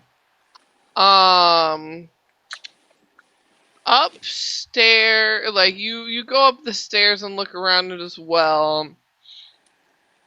And there are it is set up, but most things are empty. Except you do find in a couple of the rooms they do have some like spare clothes. And inside one of the closets is a jewelry box with a couple of earring and necklace sets. Clearly, it's like that kind of extra just in case, sort of. So I have something here already. Not too fancy, but still nice looking. But that's really what you catch. Everything else is like there's paintings on the wall that would clearly be valuable in like the right niches, like selling to the right people, but also they're paintings. There are a couple sculptures, but again, on the heavier, more clumsy to move side. But those would be what really holds money in the house. Okay. Because everything else is just like Any furniture. like interesting paperwork or anything?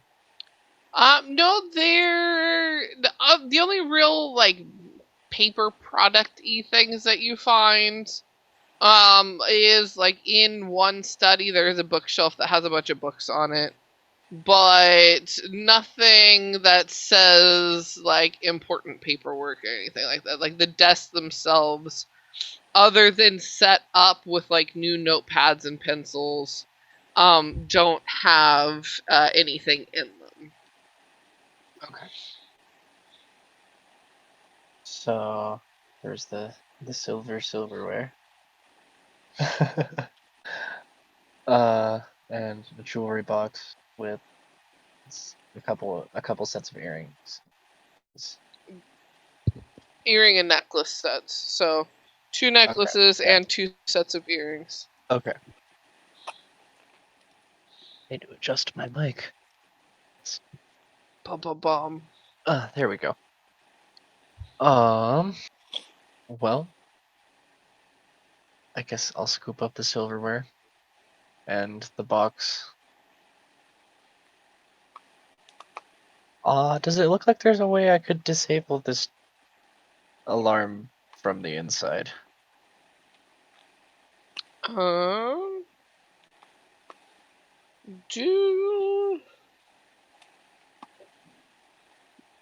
you know dispel magic? Nope.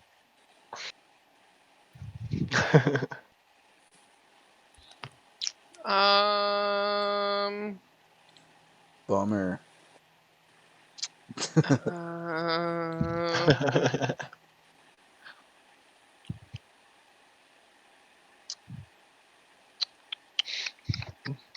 No, like magic latch.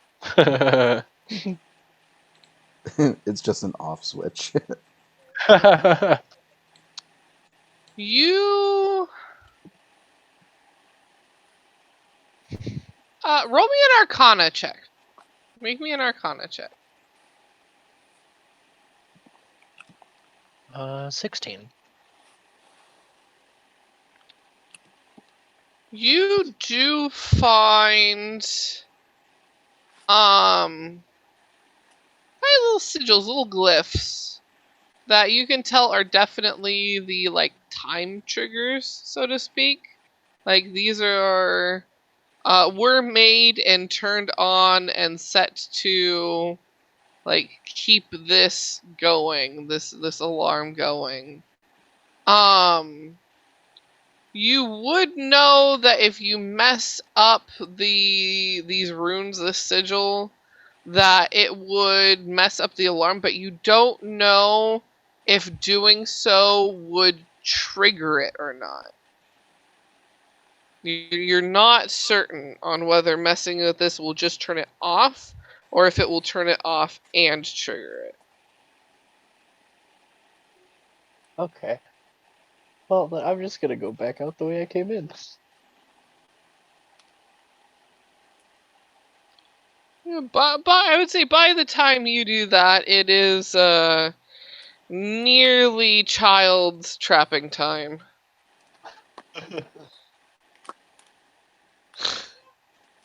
Alright, well, then I'll head back to the house and drop off the stuff that I picked up.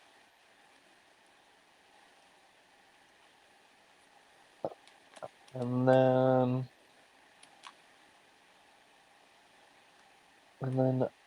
I'll head to the tree and transform into Kid Sim on the way there. Kid Sim. You get to the tree, and not too long afterwards, the gaggle shows up, and they're looking around. Yeah, they're like, you's here. You came. Of course I did. I didn't think you would, though. We're not chickens. Well, I guess it's time to prove it. And he'll start like leading them around towards the back door, but not like a direct line. Trying to be sneaky. At least seem like I'm trying to be sneaky. You roll to see how sneaky they actually are. Oh, they're sneaky little fuckers. That's an 18 and a 19 on the die. God damn. Oh, so They I don't nearly lead 'em disappear. around. And lead him around and sneak to sort of like right up next to the back door. Okay. I didn't see him leave yet. So we gotta be real careful. Cause I think he's here.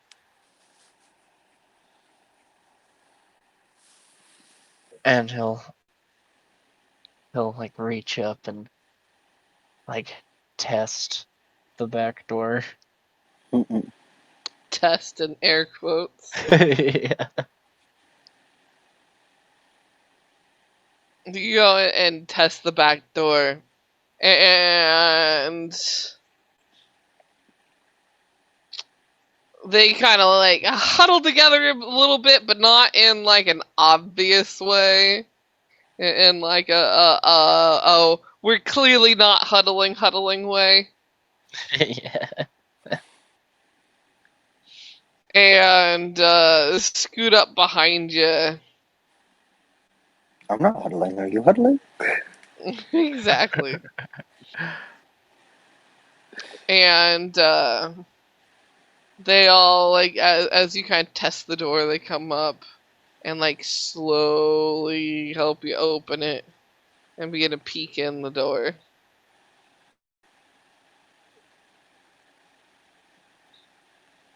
And they begin whispering to each other like, well, who's gonna go first? You gonna go first? I'm not gonna go first. You go first. And then there's a bit of bickering on who's gonna go first before one of them just shoves a different one in the door with a "you go first." And there's some stumbling footsteps. And then the others, since one has clearly gone first, file in after him, like sneakily and stealthily.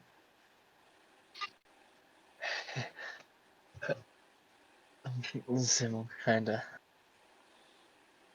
make his way towards the door to the basement. Peeking around, like peeking up over furniture. Okay. It's right here. One that has been in the building before. He just kind of goes, "This place is spooky at night." I told you. I mean, I'm not scared. It's just spooky. Yeah. And he's gonna like point at the door. It's right here. One of them holds up a lockpick tools and goes, "I got these from somebody. I got them out of their pocket." Awesome. Let's And see. they I assume the lock was left unlocked. Mm-hmm. But of course they didn't test that. They're dumb. It looks Um locked. It must be locked. it looks locked, so it must be locked. So they fiddle with it for a bit with their lockpicks tools and then go to test it and think they unlocked it when they're able to open it. And they're like, "Yeah, I did it. Look at that. First try. I did it right. I'm smart." And they all file in to find the spooky stuff. The spooks. Sim just kind of closes the door behind them. as the door closes behind them. One of them, you hear the wait. You hear at the door, why you close the door? You come in too.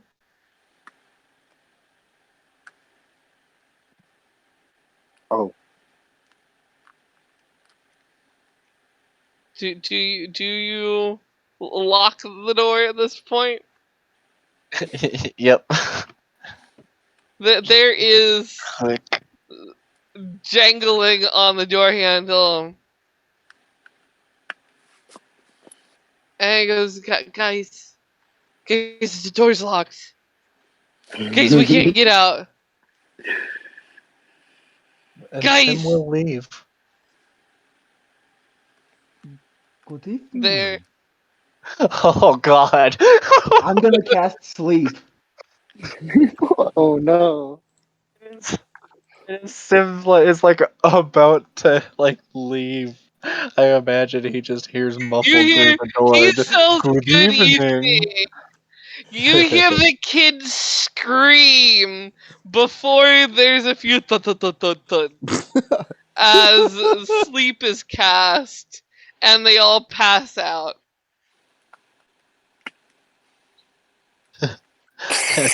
Sim's going home. Okay. 7 kids You'll hear the acquired. door creak open, Check. Ethically? and Not check. orphan. It's close enough. It's ethically by the definition I was given.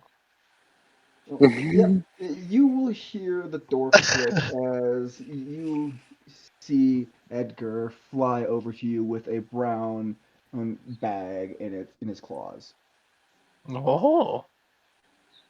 and you will get a bag of 100 gold pieces dropped into your hands. Yeah. Nice. Oh. I have some children I need to chain up in my basement, if you'll excuse me.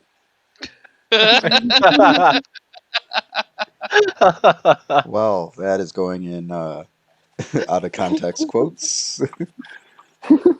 Oh no. So I've got to ask, which evil campaign is more evil? So far, definitely this one. It's like yin and yang at this point. Like Then exactly like yin and yang from what I hear. Aegis I'm is gonna the little bit They've of got good in all of our 7 evil. questionably sourced children. Aegis is the little bit of good in all They of were street evil. rats living on their own. It gives us The a little bit of good and on our Good. complete I don't evil. know. What a little bit of evil is on the other party.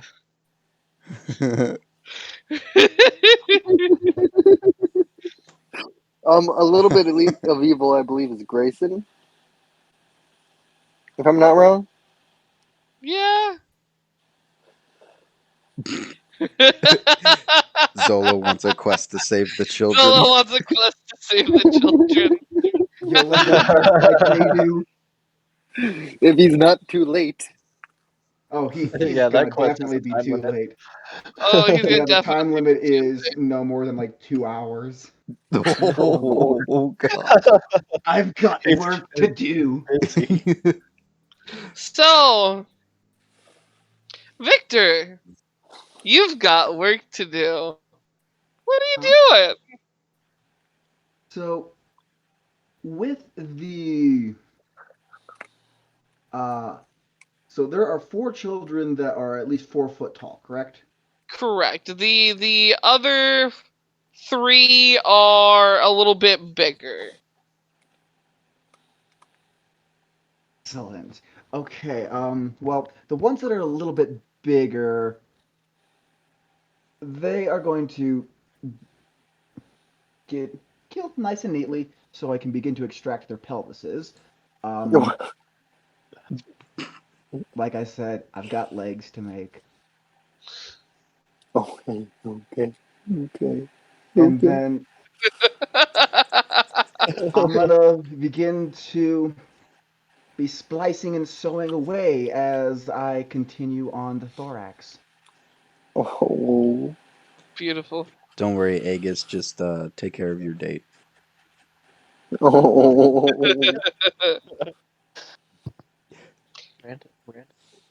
Random ass question. Are we still level 4? What level are you guys? We are still level 4. Yes. Oh yeah, because I Oh, had shit. said you needed to do just a little bit more than taking Then a going on a job fetch quest. than going on a fetch quest. But you know what? I think after this session, you definitely should get a level up. Between Yay. Aegis doing his battle and everybody else doing their own thievery sort of thing. I got some sourced children. Between Zay doing things and becoming more crystally, gathering sourced children, and Aegis learning life lessons. Aegis is playing Dating Again. Simulator, and we're playing Saw. Wait, is Aegis not even gonna make it to the duel arena at this point? No, well, depends. Depends on Honestly, how he they. might eat so much that he doesn't even like he just. Remember, you're not supposed to fight for 30 minutes after you eat. Up his orders. um.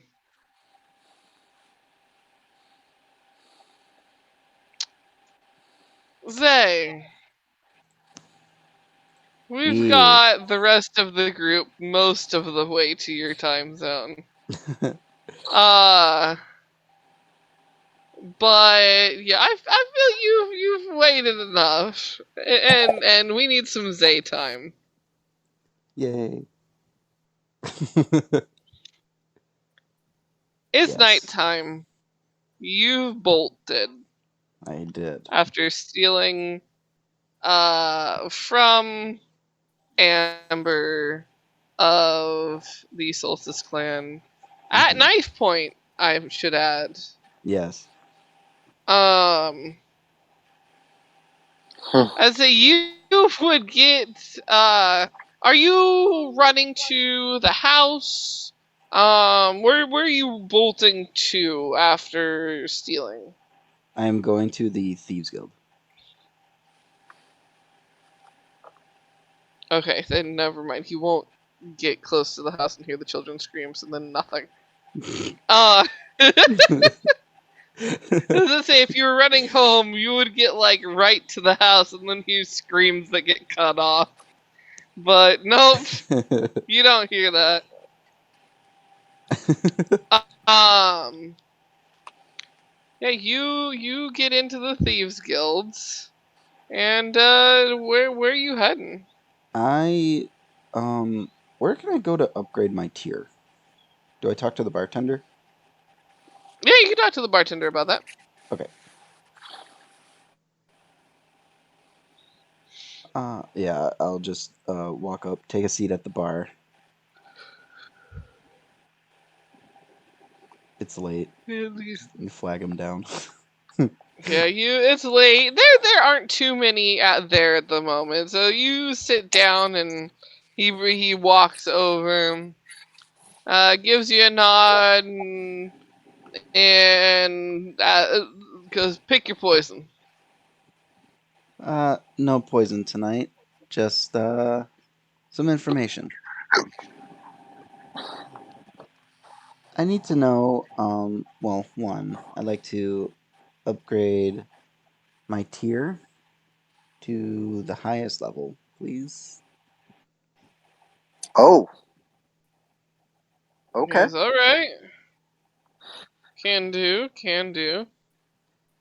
And then I need to know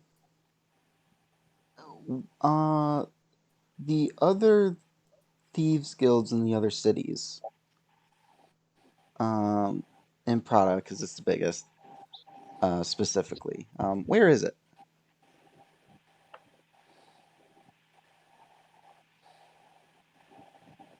He gives a chuckle. And now this might be because where did I type it? I know you asked where. I thought you asked what was the biggest city, not what continent the biggest city was. Prada is the name of the biggest city. Yeah.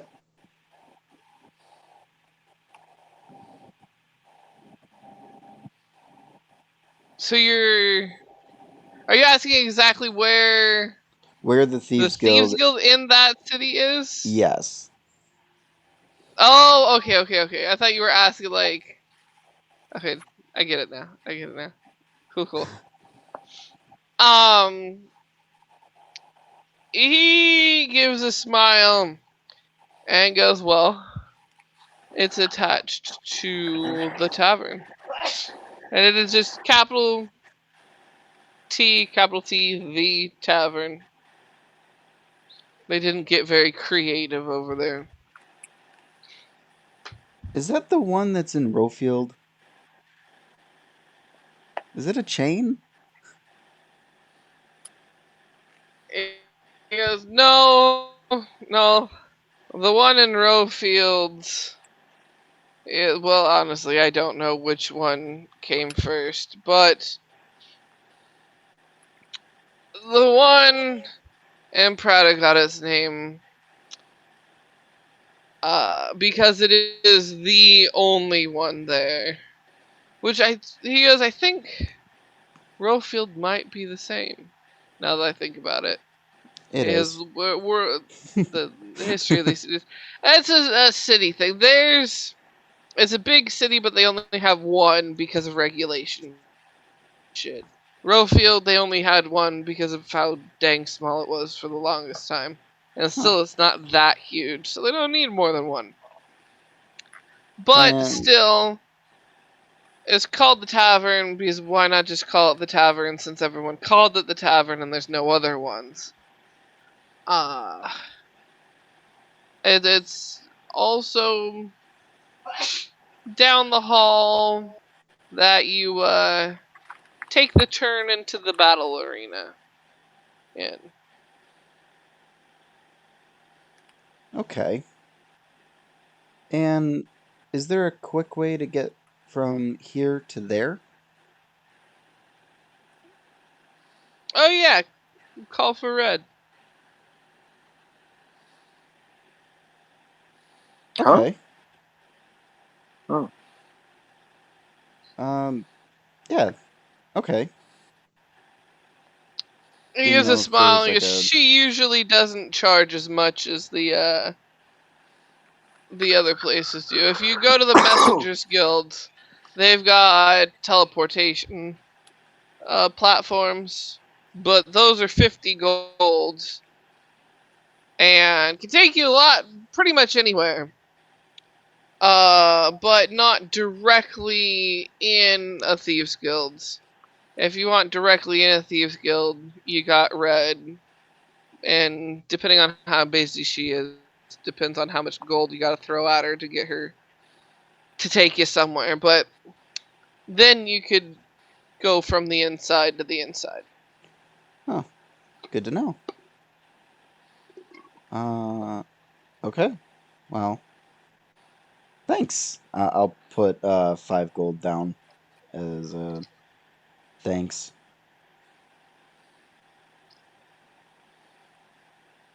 And then go find Red. Does he know who? Yeah, I think Yeah, they. I got a Yeah, because I got a they tattoo. got the tattoo. Mm-hmm. So yeah, you know right where her shop is, and you go in, and it takes a moment, but she ends up coming around and showing up. You can tell that she is looking very sleepy. Um, does she ever sleep? Who knows? When she has the time to sleep, never. Um, she gives a yawn and a stretch and goes, "All right, what you looking for?" And then looks up and goes, "Oh, hey, repeat Hey. customers, always love them. What you looking for today?" Not a tattoo this time. Looking to get to Prada quick, and then back again. She's, "Oh, that, sure, I can do that." Round trip. I got some business. And yeah, just she thinks for a moment and goes,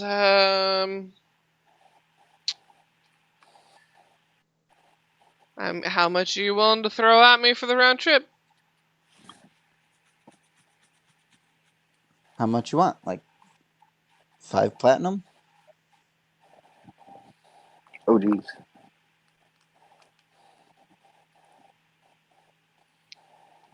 She, what's that? That's 50. Yeah. Um, she nods and goes, "Oh yeah, that'll do." For there and back? Yeah, there and back. I think you overpaid her I am by a lot. doing exactly what I want to do. Okay. uh, she walks over to a blank wall, which you would notice with her there's in many other places there's decorations and things up against the wall. She makes it a point to, like, all her desks and things and shelves, they're away from the walls. There's no decorations on the walls, sort of thing. And there's enough room to get between things and the wall. She walks up to one, places her hand on it, and where she puts her hand, a door forms. And she swings it open, and the door looks into another tavern. Very similar looking to what's going on in that Thieves Guild's tavern. Slightly different color combinations, but general layout is pretty much the same. And she goes, "I'll collect before I bring you back." Okay, sounds fair. I'll step through the door then. And it's you step through, and it's just like walking through a normal door. There's a bit of a interesting wave, but not like discomfort at all. It feels, Mm-hmm. but I need to go to my room to quickly swap out um a just my disguise to switch it up.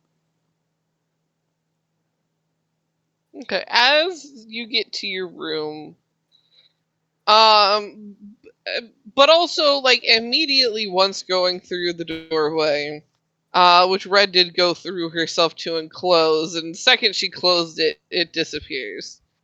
And she kind of gives a wave and goes, "I'll be waiting in my stall." Thanks, Red. And you get this tugging feeling, like there's something reaching out to you, almost calling to you, and you can feel a kindred crystal in the premises.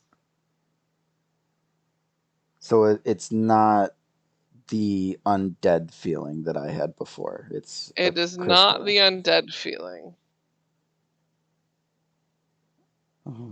Yeah, this would be a new feeling to you.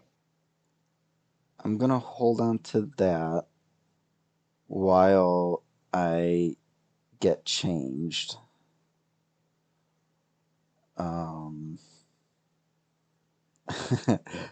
I'm going to change my disguise to a tiefling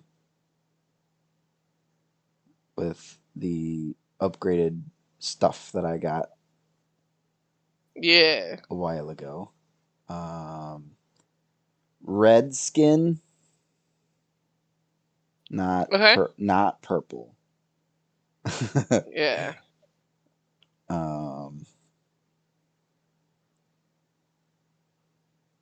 It can I walk around the guild to find You out where would that notice feeling that is? the stronger, the more you got into the dorms area, like the rooms areas, the stronger it was. And you end up in front of a door that is yeah, down the hall a ways. But you end up in front of someone's door, wondering how to get in, since you know they've got a pretty good locking system to Yeah, keep people out of their own of rooms that aren't theirs. right. I'm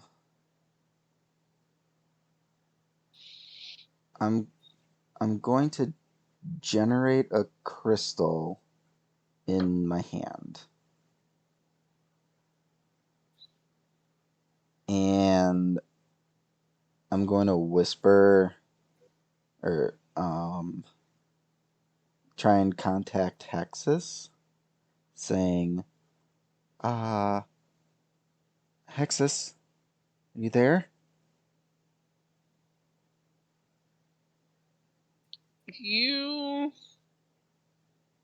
you get this almost prying feeling before you get the answer that you can like hear in your mind of course I'm here. I'm getting a tugging feeling about a crystal, but I'm not sure how I can get it. It's in a place where I can't access.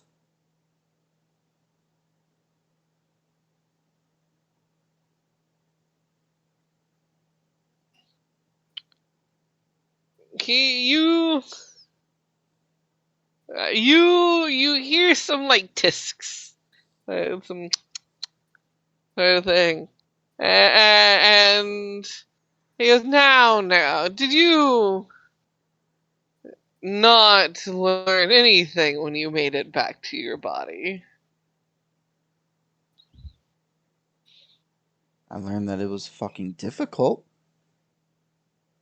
Yes. But do you not remember what you traveled through?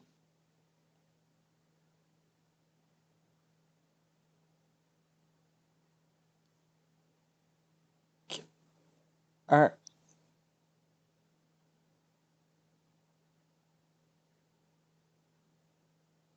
I? Are you saying I can just go to a crystal? If it's big enough. How big? Like, do I have to walk through it? Oh, no. But measly jewelry crystals, those aren't nearly big enough. But, those would also hardly even give you the slightest pull either. But this feels like it's got a nice pull. It should be big enough for you to travel through.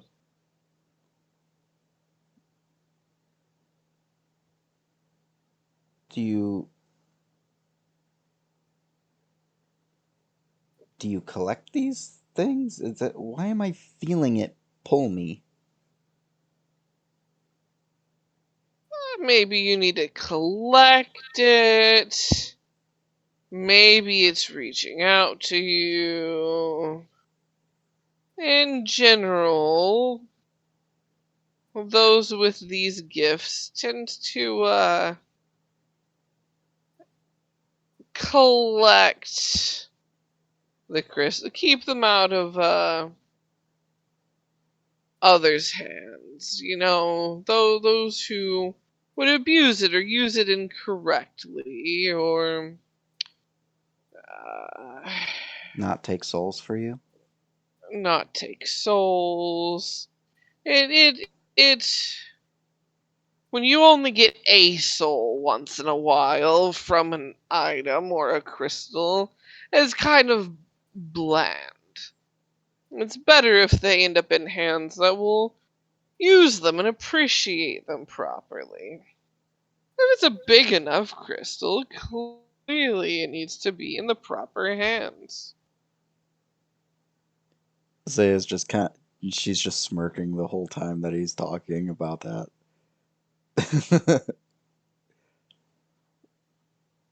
uh, how big of a crystal can I make in my hand? As well, the larger, the more worn out you might get, but you can make a nicer, dirty size crystal that you can definitely travel through yourself. I'd say the size of a baseball should do, and you could do that just fine without getting too exhausted or anything. Well, looks like it's time to collect then. She's going to try and make the crystal in her hand bigger. You would definitely be able to do that, yeah. And then place it on the ground next to the door so that I have a way out besides just walking through the door. And then and try and focus on the pulling feel. And remembering back to when I was a consciousness, how that felt going through. Yeah, the out of body Yeah. experience. You focus and get this pull, and You feel yourself shift and change, and you end up in a position where you're looking out from this crystal and into this room that has a kid with wings that have a slight red glow to them, as well as a dog and some mice sleeping on a bed. I'm looking out from the crystal. Yes.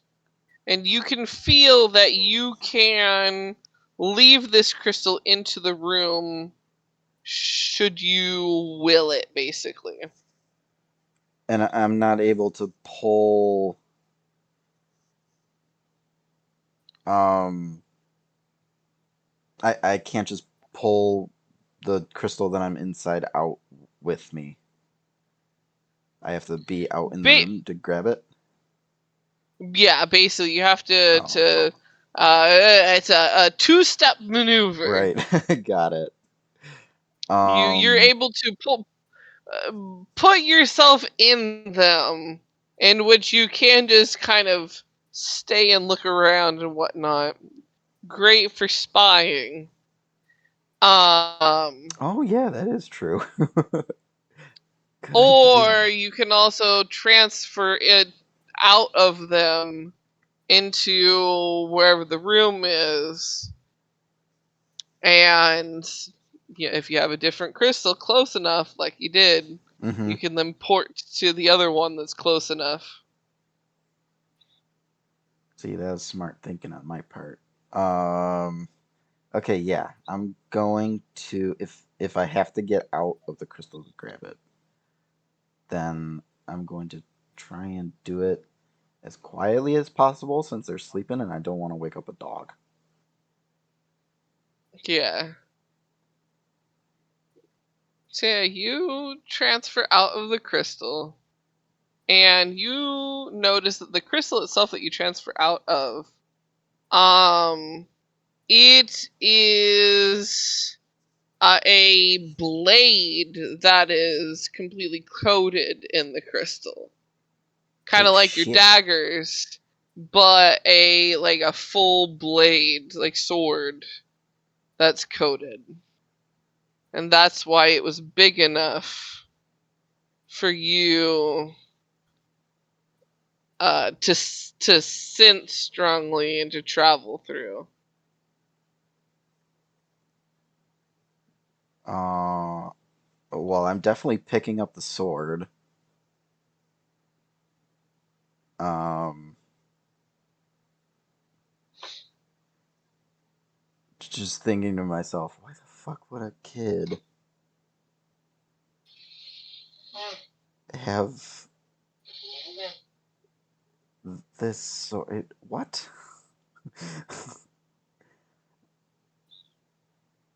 um,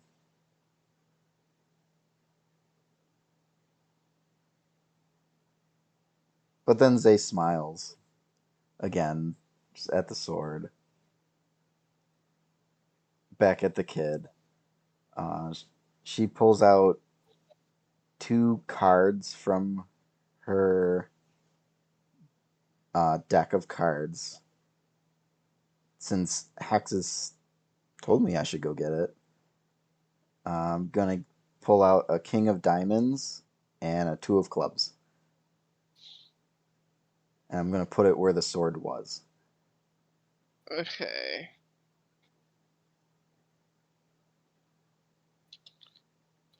I gotta note this down.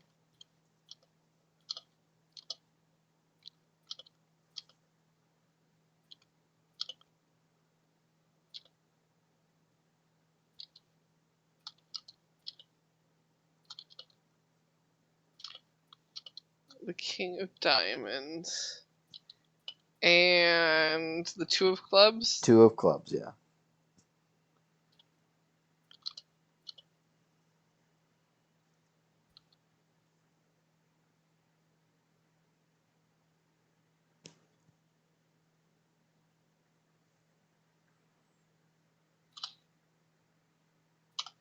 There we go.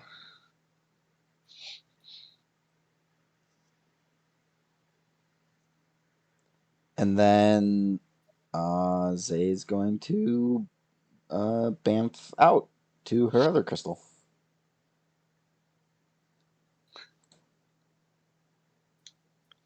You bounce back out into the hallway. Well, to the other crystal, then back out of it into the hallway. I assume picking up that crystal. In which do you just carry it with you? Do you crunch it up and eat it? Oh yeah, I'm you know like like an ice cream cone, just like Nice. Yeah. And then I it did the sword come with a sheath? Or is it just a sword?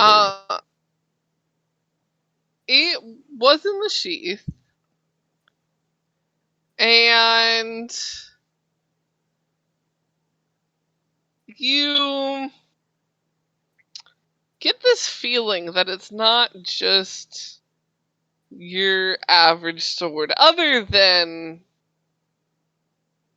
the crystal thing. And where do you go with it? Do you take it anywhere to like inspect it and look it over more? No. I'd probably just sling it over my shoulder, I guess. I mean, unless I can. I mean, I could put it in my bag of holding. Um,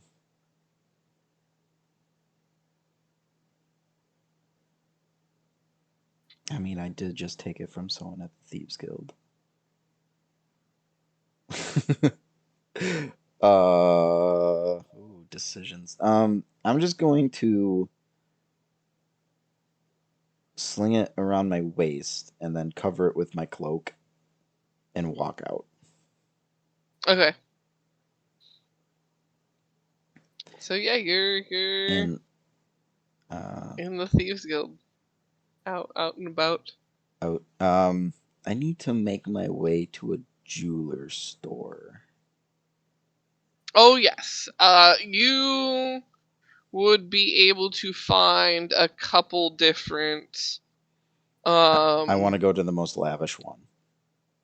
most lavish one. Okay. Yes. The most lavish one in the part of the city that you have access to. There is a more lavish one, but I don't think Zay would just realize that there's a part of the city that she doesn't have access to, Mm-hmm. because there would have been like gate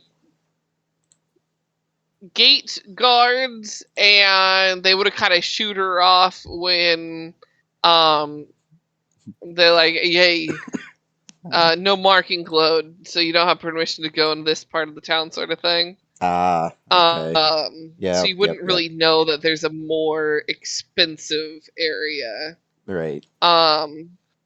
Yeah, But you can definitely find a like a more a mid-tier one or yeah, something. yeah, upper mid tier. Right. Just put on my best fake smile face as I walk in.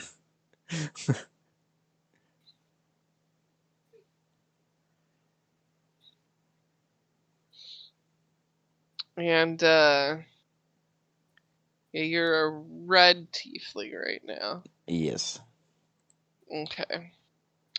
Yeah, you walk in, and there is a gnome, and they peek up kind of over the desk. They have their tools out, those big old glasses that have the multiple um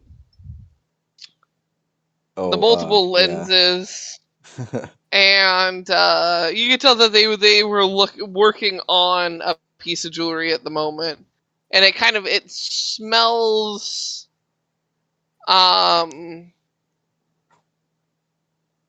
do you describe that smell? I don't know. There's a specific smell to it when you're working on like metal bits of jewelry and heating Oh, yeah, okay. small bits and the cleaner and all that jazz.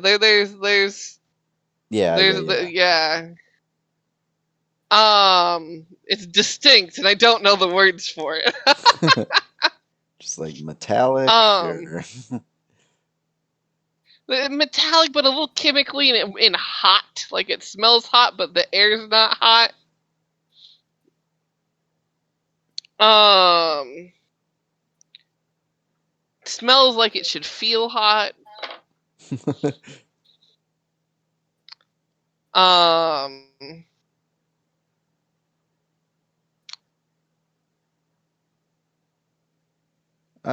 excuse me. and Hello. uh, yeah, peek their head up, and you hear, "Oh, hello." Hi. I was wondering if I'd be able to sell something here, maybe? We go, we do buy, we buy and sell and make. Oh, Working on a good. custom. Zay walks up to the counter and just pulls out her pieces.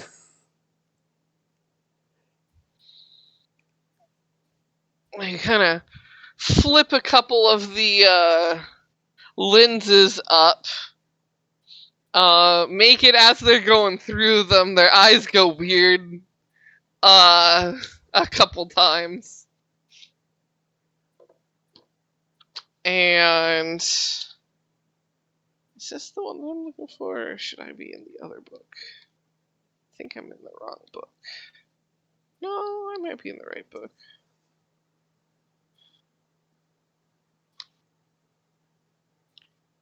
That is too far over.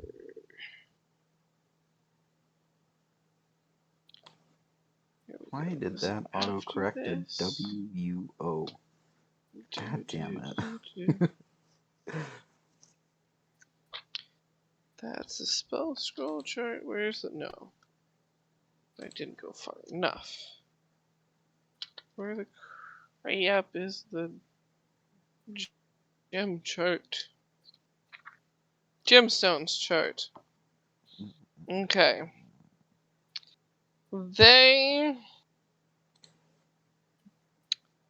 look it over pretty darn thoroughly. And they look at you and look at the pieces. I suddenly can't remember. Did it? Was it 2 or 3? 3. 3. Okay. And they look back to the pieces, and they go, "Were these gifts by any chance? Do you know what you're holding here?" No. Um, I was never told. Well, you've This one here points to one of this is just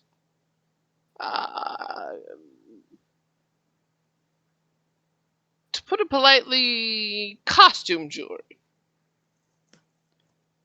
Oh, well, she just reaches out and takes that one and puts it in her bag, looking upset.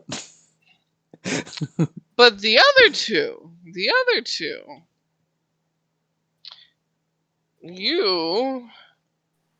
this one here, holding up a necklace with a nice sized blue gem on it, goes blue sapphire. This can fetch a good amount. And this other one, it's good. It's not horrible. It's good. It's the he goes, you see the rich gold color in it. It's amber. It's not the most expensive. It's not the least expensive. For both the pieces, I'd have to resell 1,200 gold. For both of them? Yes.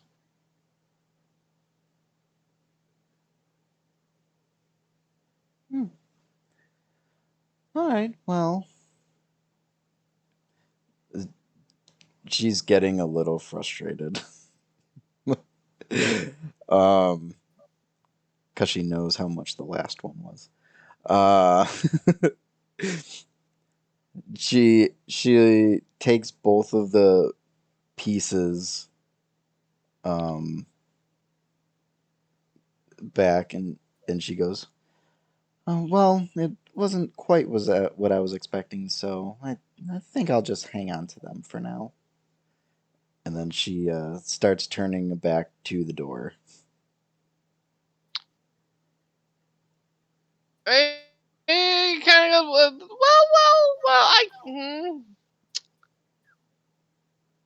I could go up another 100.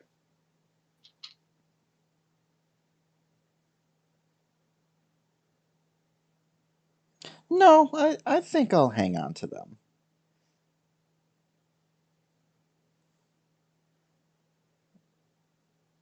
And then she makes her way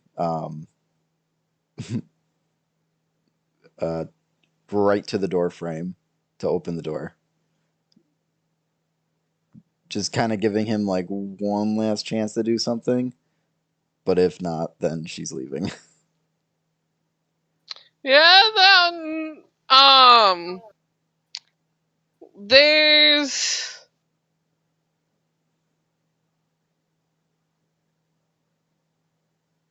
after that, there's no other response. Like as far as like price changes wise.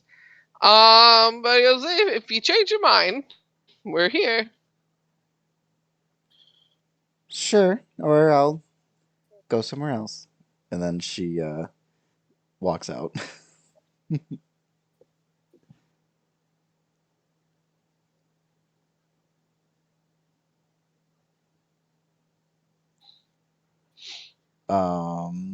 Heads to Thieves Guild again. Go find Red. All right, all right. Yeah, you are able to find Red's area, and Oh, can I put the jewelry in my safe box? oh yeah, definitely. Okay. Just so that I don't have it on me.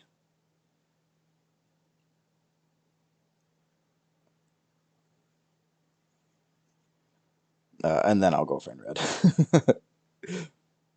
Okay. So yeah, you put it in your safe box, and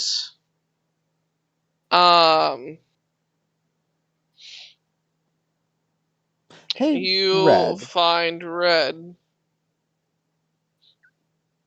Actually, fuck. Can I see if Red can identify the costume jewelry? If Yeah, it's magical in some way? yeah, you can. Because it might not have like gem worth, but it might be Worth, magical but that he didn't see. yeah. Um. Yeah, you ask Red, and she definitely like can do that sort of thing. Um. Oh, she goes, sure. I'll how about right here before we go back through? Hey, Sure. and she takes a hold of it. You see her eyes glow a bit, a bright red, um, and she looks at you immediately and goes, pawn it off now. Uh, uh, uh, okay. Why? You won't get much, but it's tracked. Uh, yeah. Okay. Back out into the city with the other pieces, and I'm going to a different jeweler. Yeah, you go to a different jeweler, and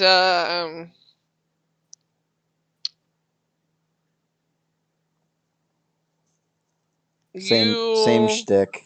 Walk in, fake smile, walk in a fake smile. just as before. You get greeted with a well, hello there from a quite beardy, jolly looking dwarf. I don't know if you guys can hear him in the background, but the hubby said it's me. Um,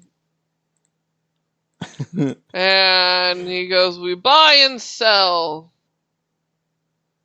Are you on the buying or the selling tonight?" Just selling, please. And I lay out the three pieces again. Let's make a roll for him. Well, shit, he rolled real low. Um, so let's see what he. Yep. All right. You get a higher offer from this guy. Mm. For all three pieces, in fact, because he is not on his game tonight. The other person was quite on their game. Um, he offers 2,000 gold for the lot. Well, that sounds like a fantastic offer that I will gladly accept. And he quite excitedly asks gold or platinum. Oh, whichever is easiest for you. And he counts out he doesn't just count, he pulls out like rolls. He's got some rolls of the coins, and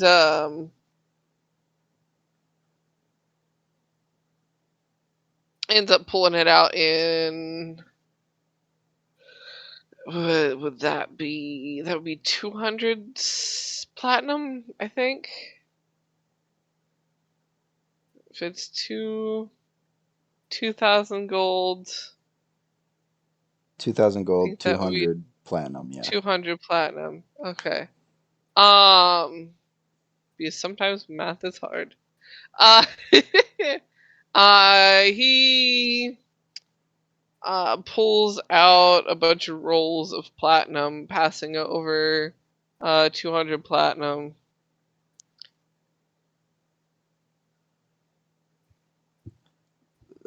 Zay takes it and just says, "Oh, the, mm, I can finally afford a house here."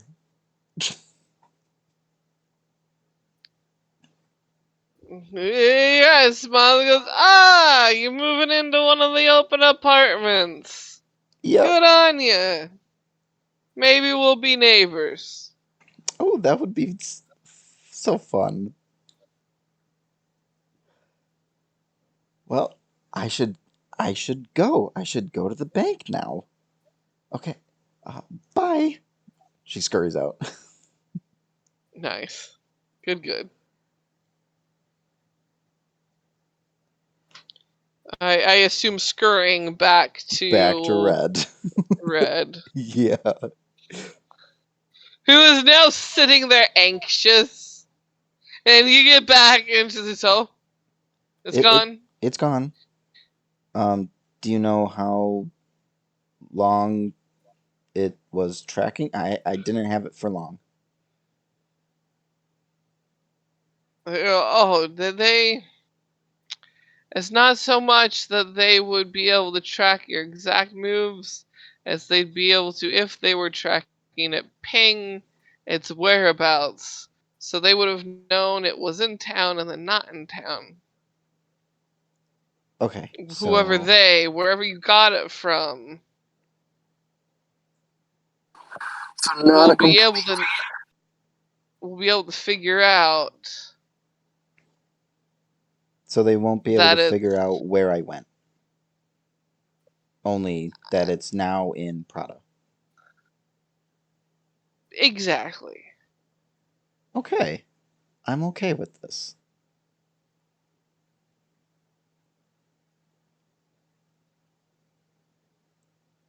I'm okay with this.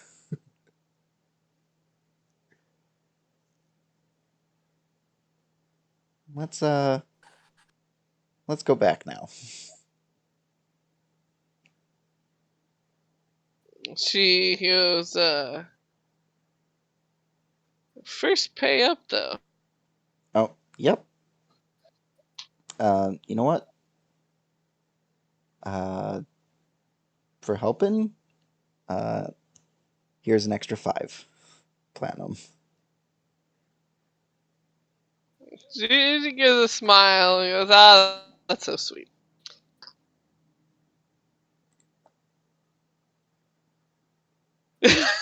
I just thought, oh yeah, tell him from Zolo.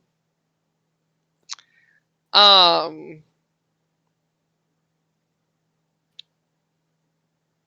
so yeah, she teleports.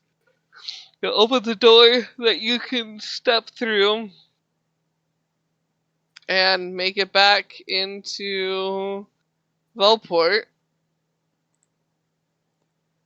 I need to head to the house. I need to figure out this sword. um,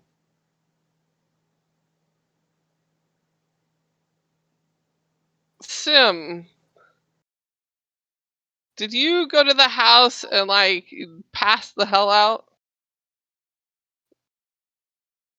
Yeah, most likely.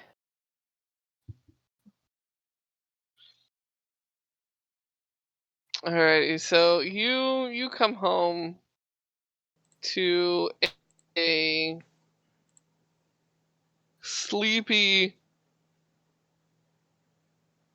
sleepy Sim. Sim. Uh, And uh I head up on the roof. hey, you head up on the roof and you pull out this sword. And I'm also And muttering, that fucking bitch.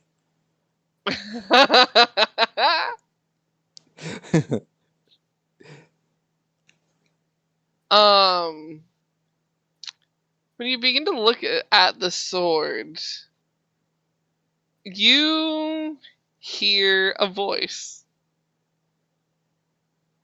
Is it It's telepathic communication? no, this is out loud. Oh, okay.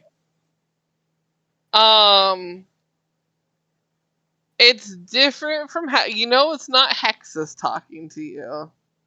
And it's not telepathic. Um you hear first it starts out, Eric, why are you waking me up so you're not Eric? And you are talking.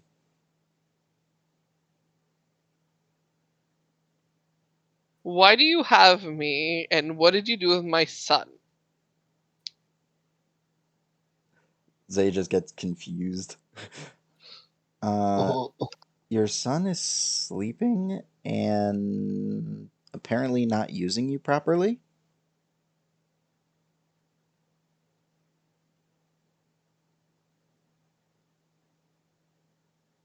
He is, well, I have been stuck in this form for longer than anticipated.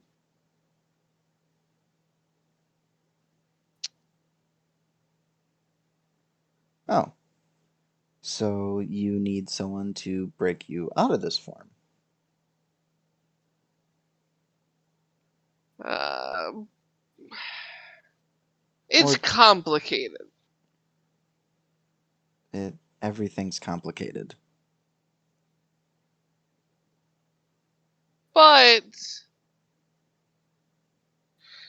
you have at least been in contact with an old friend, so that's nice. Alright. You know Hexus.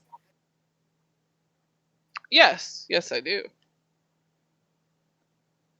Well, Hexus told me that I should, well, I felt you pulling, or whatever your crystal form was doing, pulling me towards you. And I asked Hexus, and he said that I should go get you because this Eric, your son, hasn't been using you properly. And that must mean that he hasn't been doing whatever he needs to do to try and get you free. You hear a laugh. With a muttered, that meddling son of a bitch.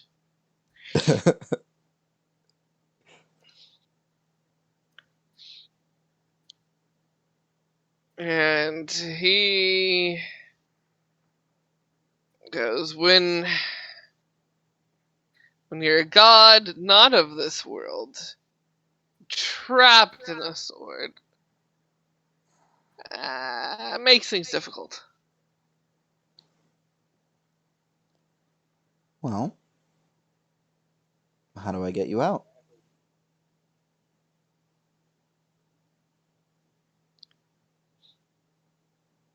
Because I need a bit more magical chutzpah. Uh, the boys, my son's been feeding me magical items to help get my powers up. But he's only a kid, so he can only afford so much so quickly. He hasn't really been reaching out too much to others for help. which has been slowing down the process.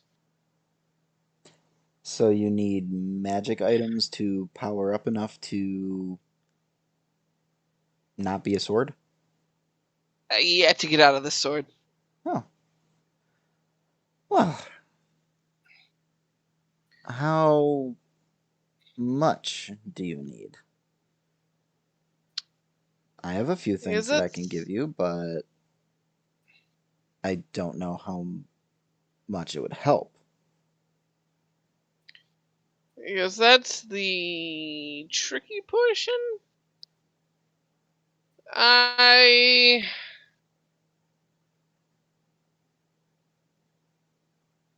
So you don't know yourself if you can. I don't know. Well, maybe it's as simple as getting as much magical shit as possible and just cramming you full of it. Yes, and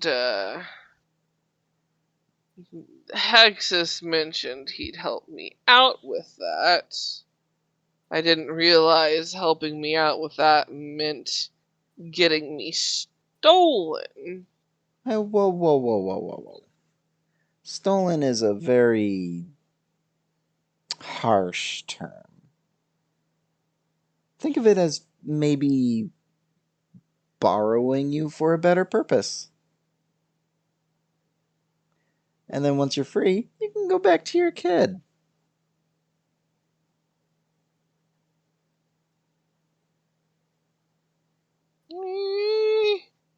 You, if he could nod. There is silence for a moment, and he goes, I can't argue with your logic.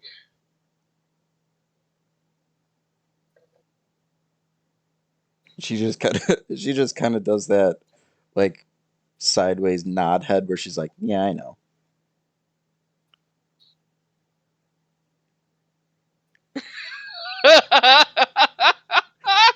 Zolo, I see that Zolo realizes what's happening.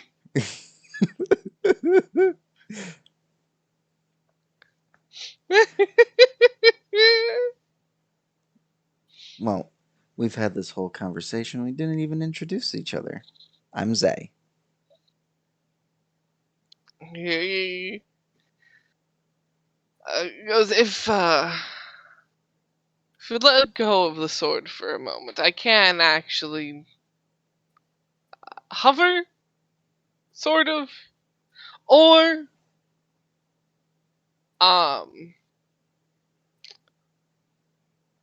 shoot, as the DM, I suddenly can't remember the word.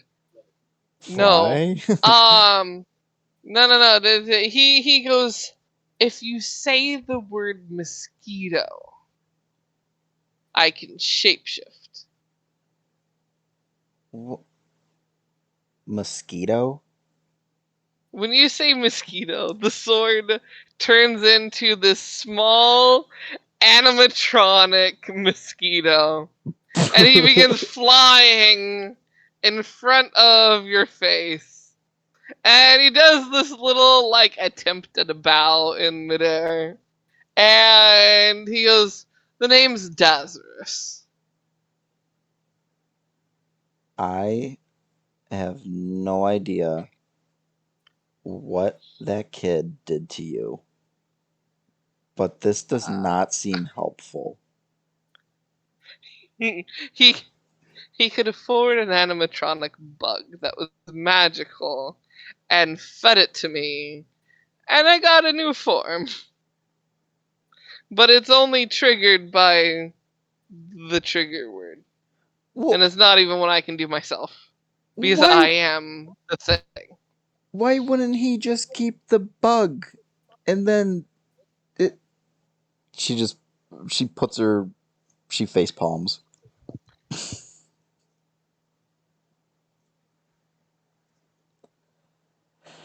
I mean, there.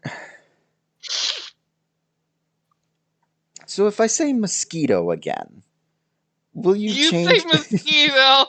The second you say mosquito, he pops into a sword!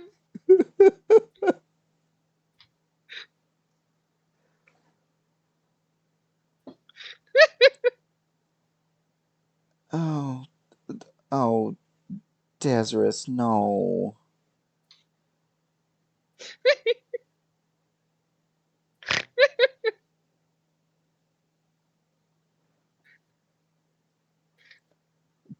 What else did he do to you?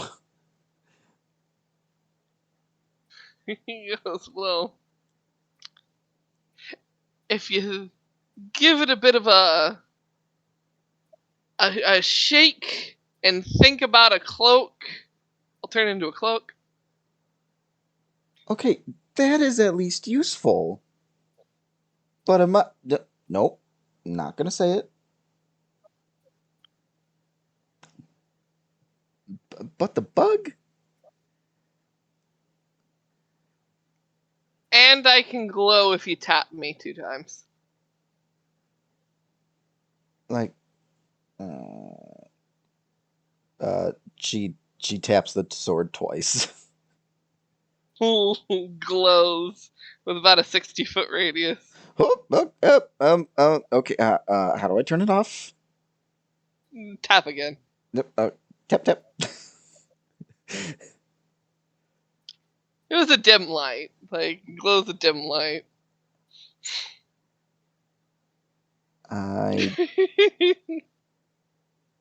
She's just flabbergasted. And okay, how did you get turned into a whole crystal?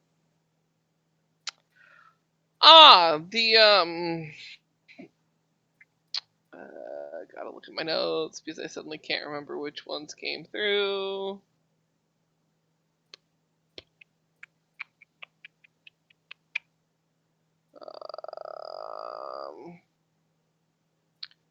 Oh yes. It was Ekmos and Osvir came through. Oh, and they did the whole crystal. Okay, now it makes sense.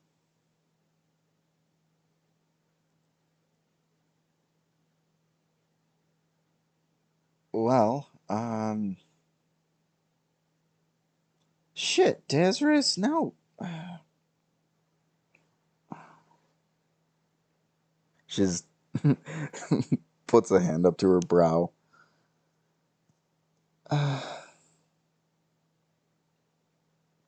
Okay. I'm going to. I need to sleep on this. This is a lot. I was just conned out of jewelry, and I normally do the conning. And I need to process that. And now this.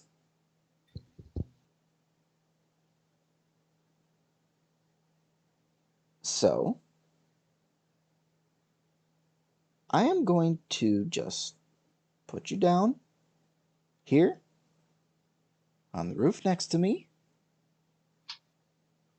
And in the morning, we're going to figure out all of this shit. He says, well, I'll be there since it's not like I can go anywhere. Fair. Well, this is strange. Um, can you. Do you always have to talk out loud, or can you do it mentally? Oh no, I can. He goes and then kind of stops and then finishes telepathically. I can speak telepathically just as easy as out loud to everyone. It's typically how I speak to Eric most of the time is telepathically. Um, telepathically back, she's going to say, probably the best way to do that, since talking swords, not really a common thing.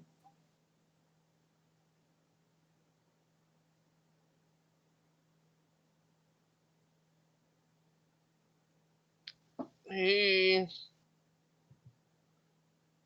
responds with, "That is very true."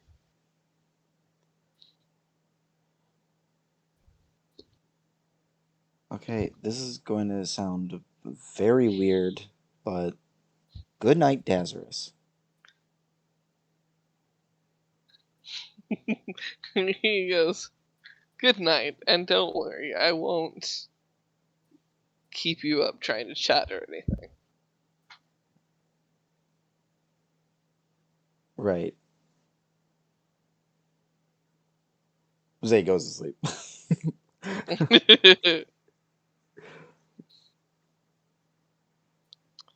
So Aegis,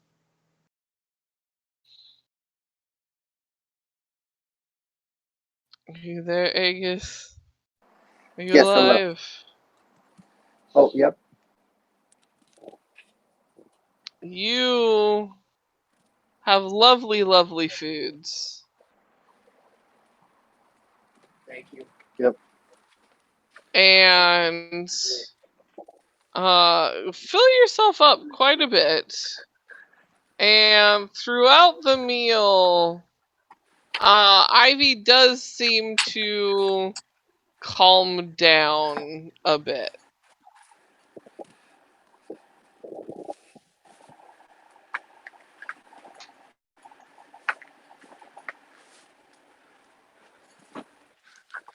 Um.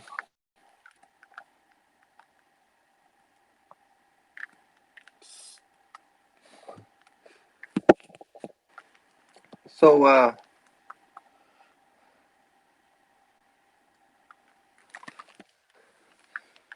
earlier, uh, Ivy was talking about the meeting. She was That was out of character. I mean, in character. in character. Yep. Yep. Uh she says goes, I was talking about being more intimate. Well, a elders say meeting is a thing that you do when the two people love each other. Not. But um, Iggy's not sure he feels that way about Ivy yet. But um,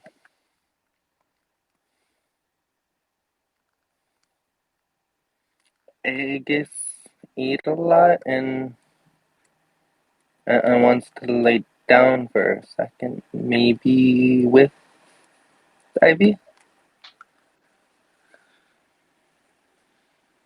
She chuckles and goes, "Ah, yes, the inevitable food coma."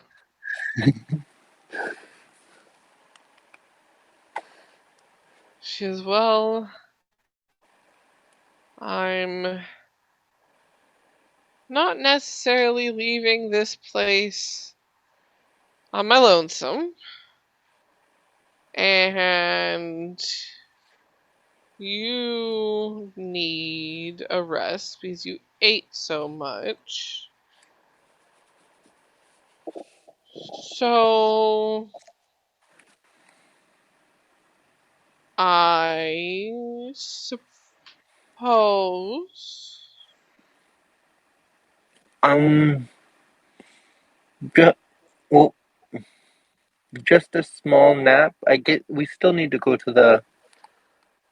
What time is it right now? It would probably be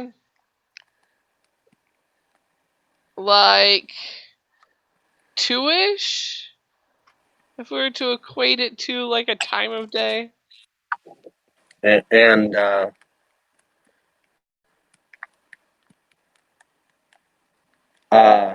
basically, several hours from then is gonna be when the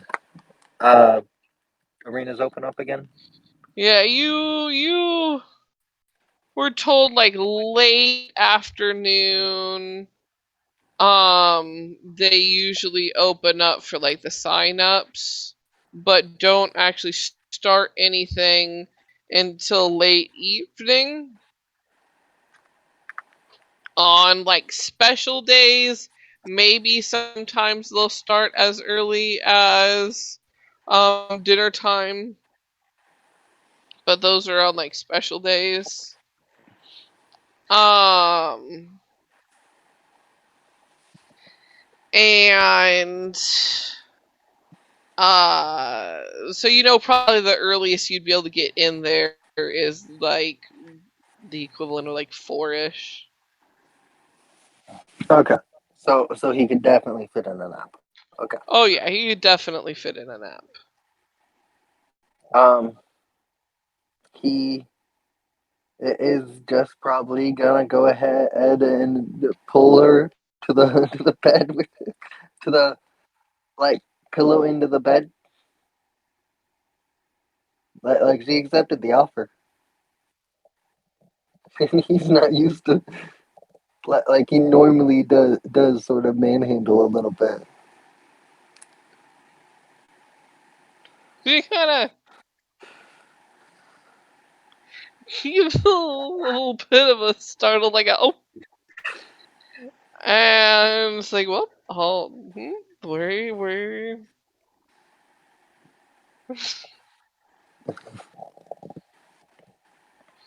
says you and your tribe were well, a little different, aren't you? Um, they say Aegis is very different. Well, I guess not like other tribe members, but I guess not like outsiders either. Um, and he pulls the blankets over them, or I guess, and just sort of pulls her against him. Like he's basically treating her like she's like a stuffed animal almost. The snuggle hug. Yeah.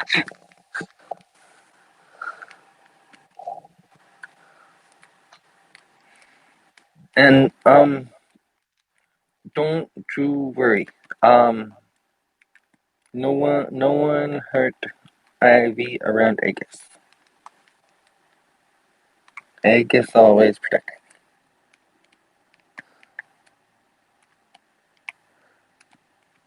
She goes, I appreciate that. It's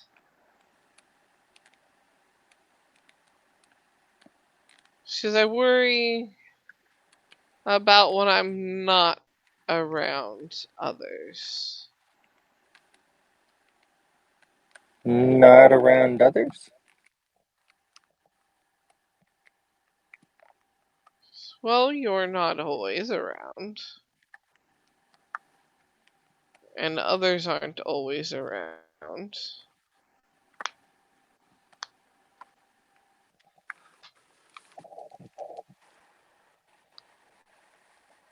Mm,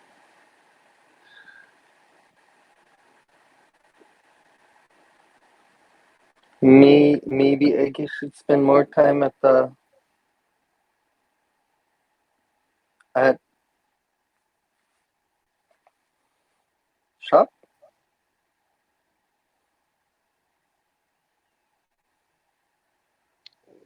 She goes, I mean, you could. I won't force you to do anything. You can spend as much time wherever you want as you need.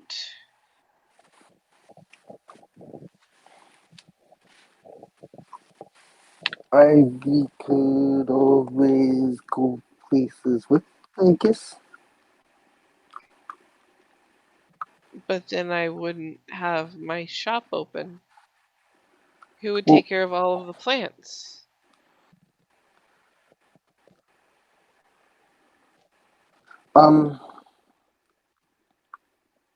So maybe we can get someone to tend to the plants while Ivy's away, and Ivy go on trip to collect more plants with Aegis whenever Aegis going somewhere, and Aegis help Ivy collect more plants.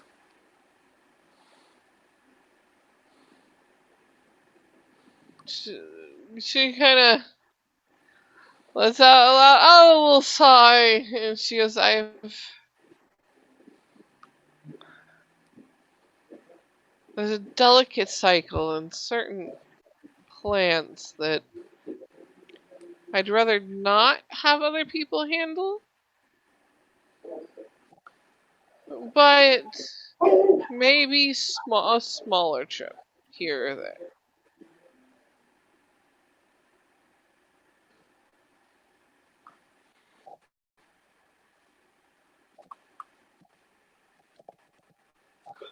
What if um Ivy can keep her plants in Aegis's room when we travel, and um still tend to her plants every day? Your room isn't an appropriate space for plants.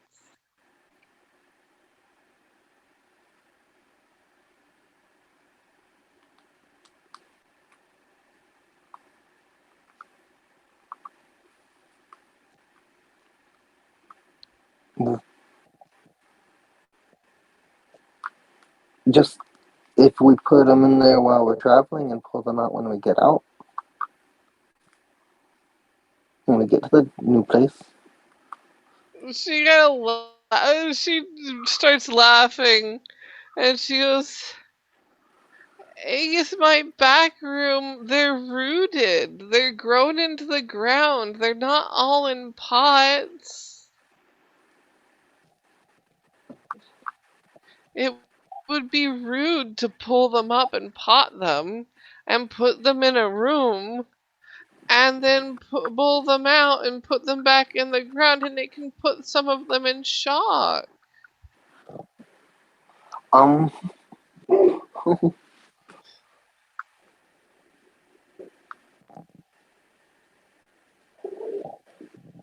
um,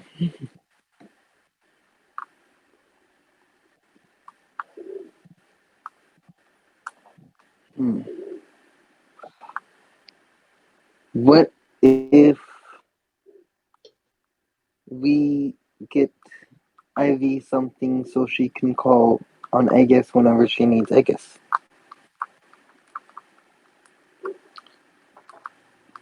We can.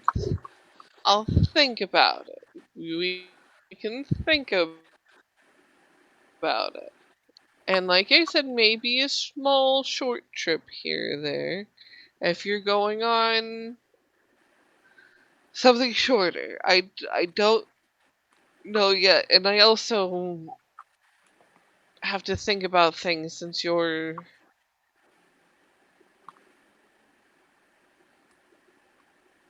why you probably you're part of the Thieves Guild, which raises a little bit of concern. But so far as I've seen, your work around town and what you do, I don't necessarily understand fully why you're part of the Thieves Guild. Aegis and Thieves Guild, because friends in Thieves Guild. And that's things just need to be thought through. So how about you get your nap?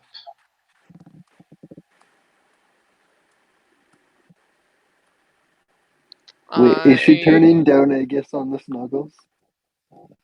she she's kind of trapped in the snuggles right now. um, She's not fighting it or anything. Like she did agree hesitantly, but he has like offered to take her back several times.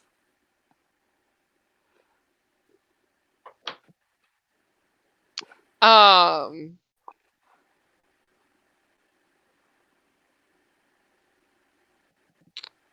and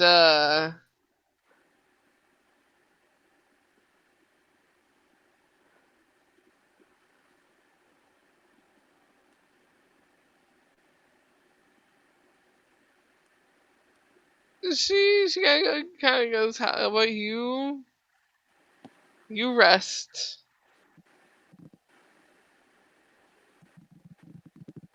Um, oh,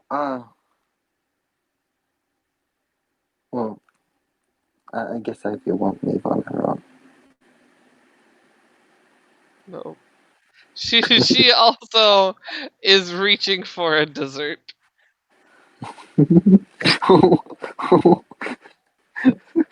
Seeing her reaching, I guess Aegis is probably just gonna scoot them both back to this side that has the cart.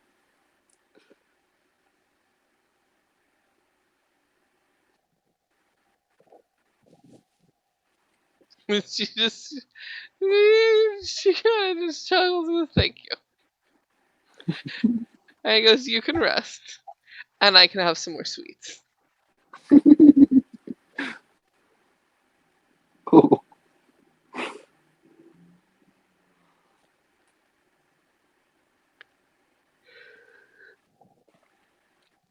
I guess since I'm the only one at this point who's not caught up, that just means a time skip, probably.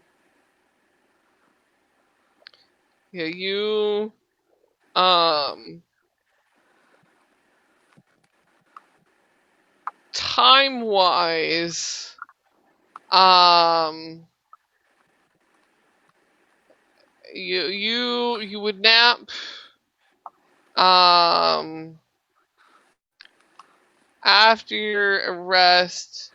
Ivy would ask about heading home because of the whole Thieves Guild thing. Um Oh, she decided she doesn't want to go ahead and watch Aegis's match. to a highly unfamiliar place in slightly shifty places in one day is a little much for poor sweet Ivy. Oh, oh, oh.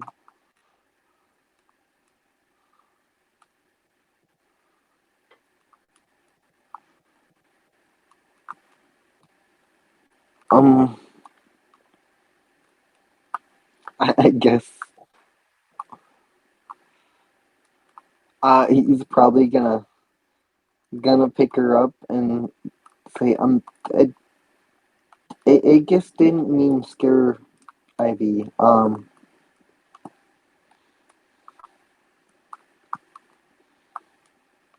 It I guess didn't think how scary it would be. Um, but we can take Ivy home. She's yeah, just think it was nice too and interesting, mostly interesting, slightly frightening because of the place. Um, this was an experience. Oh, oh, oh. Okay. Um. Oh,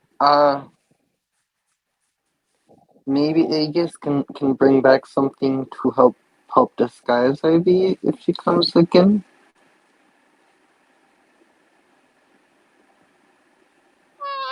I think maybe we'll just go to other locations. Um, next time I guess just bring food. She goes, yeah, next time you could just bring food, or we could go to a different place. There are many good places around town.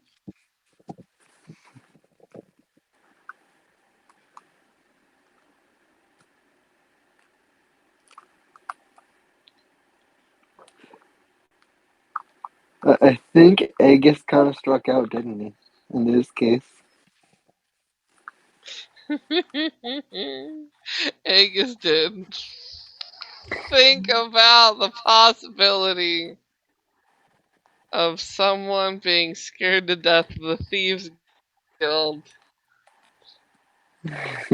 Or the fact that she basically natted or she did, yeah, to put two and two together of all the stuff in the location.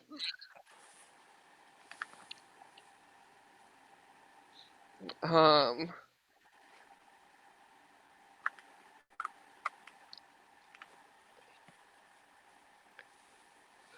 but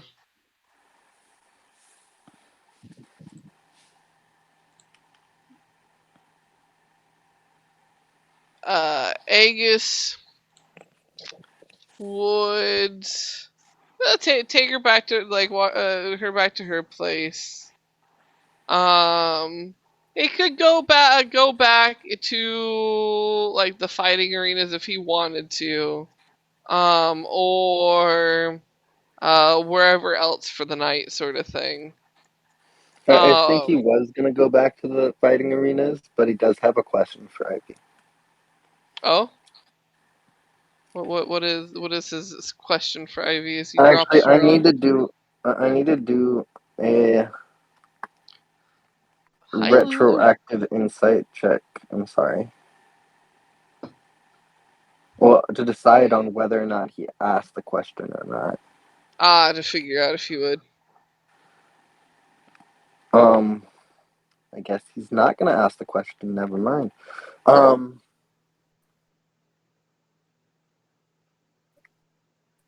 but yeah, after he drops her off, he's gonna drop her off with a hug, again a kiss on the cheek. He doesn't like he kind of. I guess probably realizes he kind of struck out in this case. And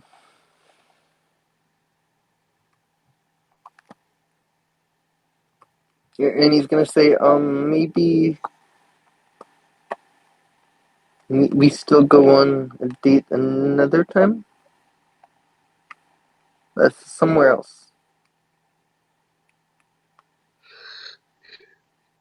She nods and goes somewhere else.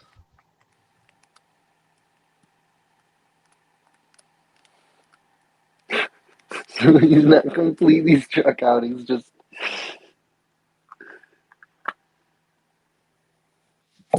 okay. But yeah, he's probably gonna go ahead and head over to the arena if he can get a fight in before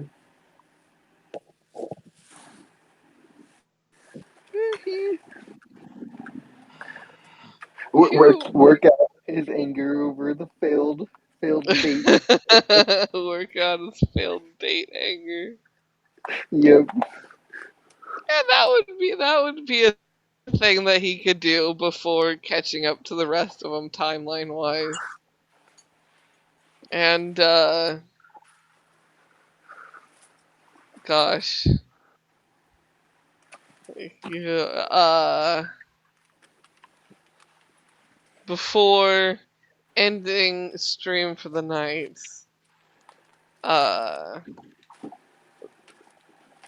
Victor, are you still there? How you doing? Is he alive? He might have ouched.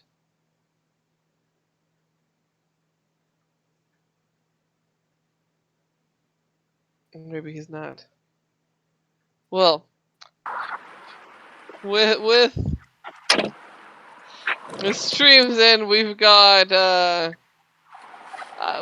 everything kind of caught up on time with sleeping. So next session we can have everybody wake up in the morning. Yay. And level up. Yeah, and level up. So everybody levels up. Bard level or a Barbarian level. But for now, say goodbye to chat, people. Goodbye, chat. Bye, chat.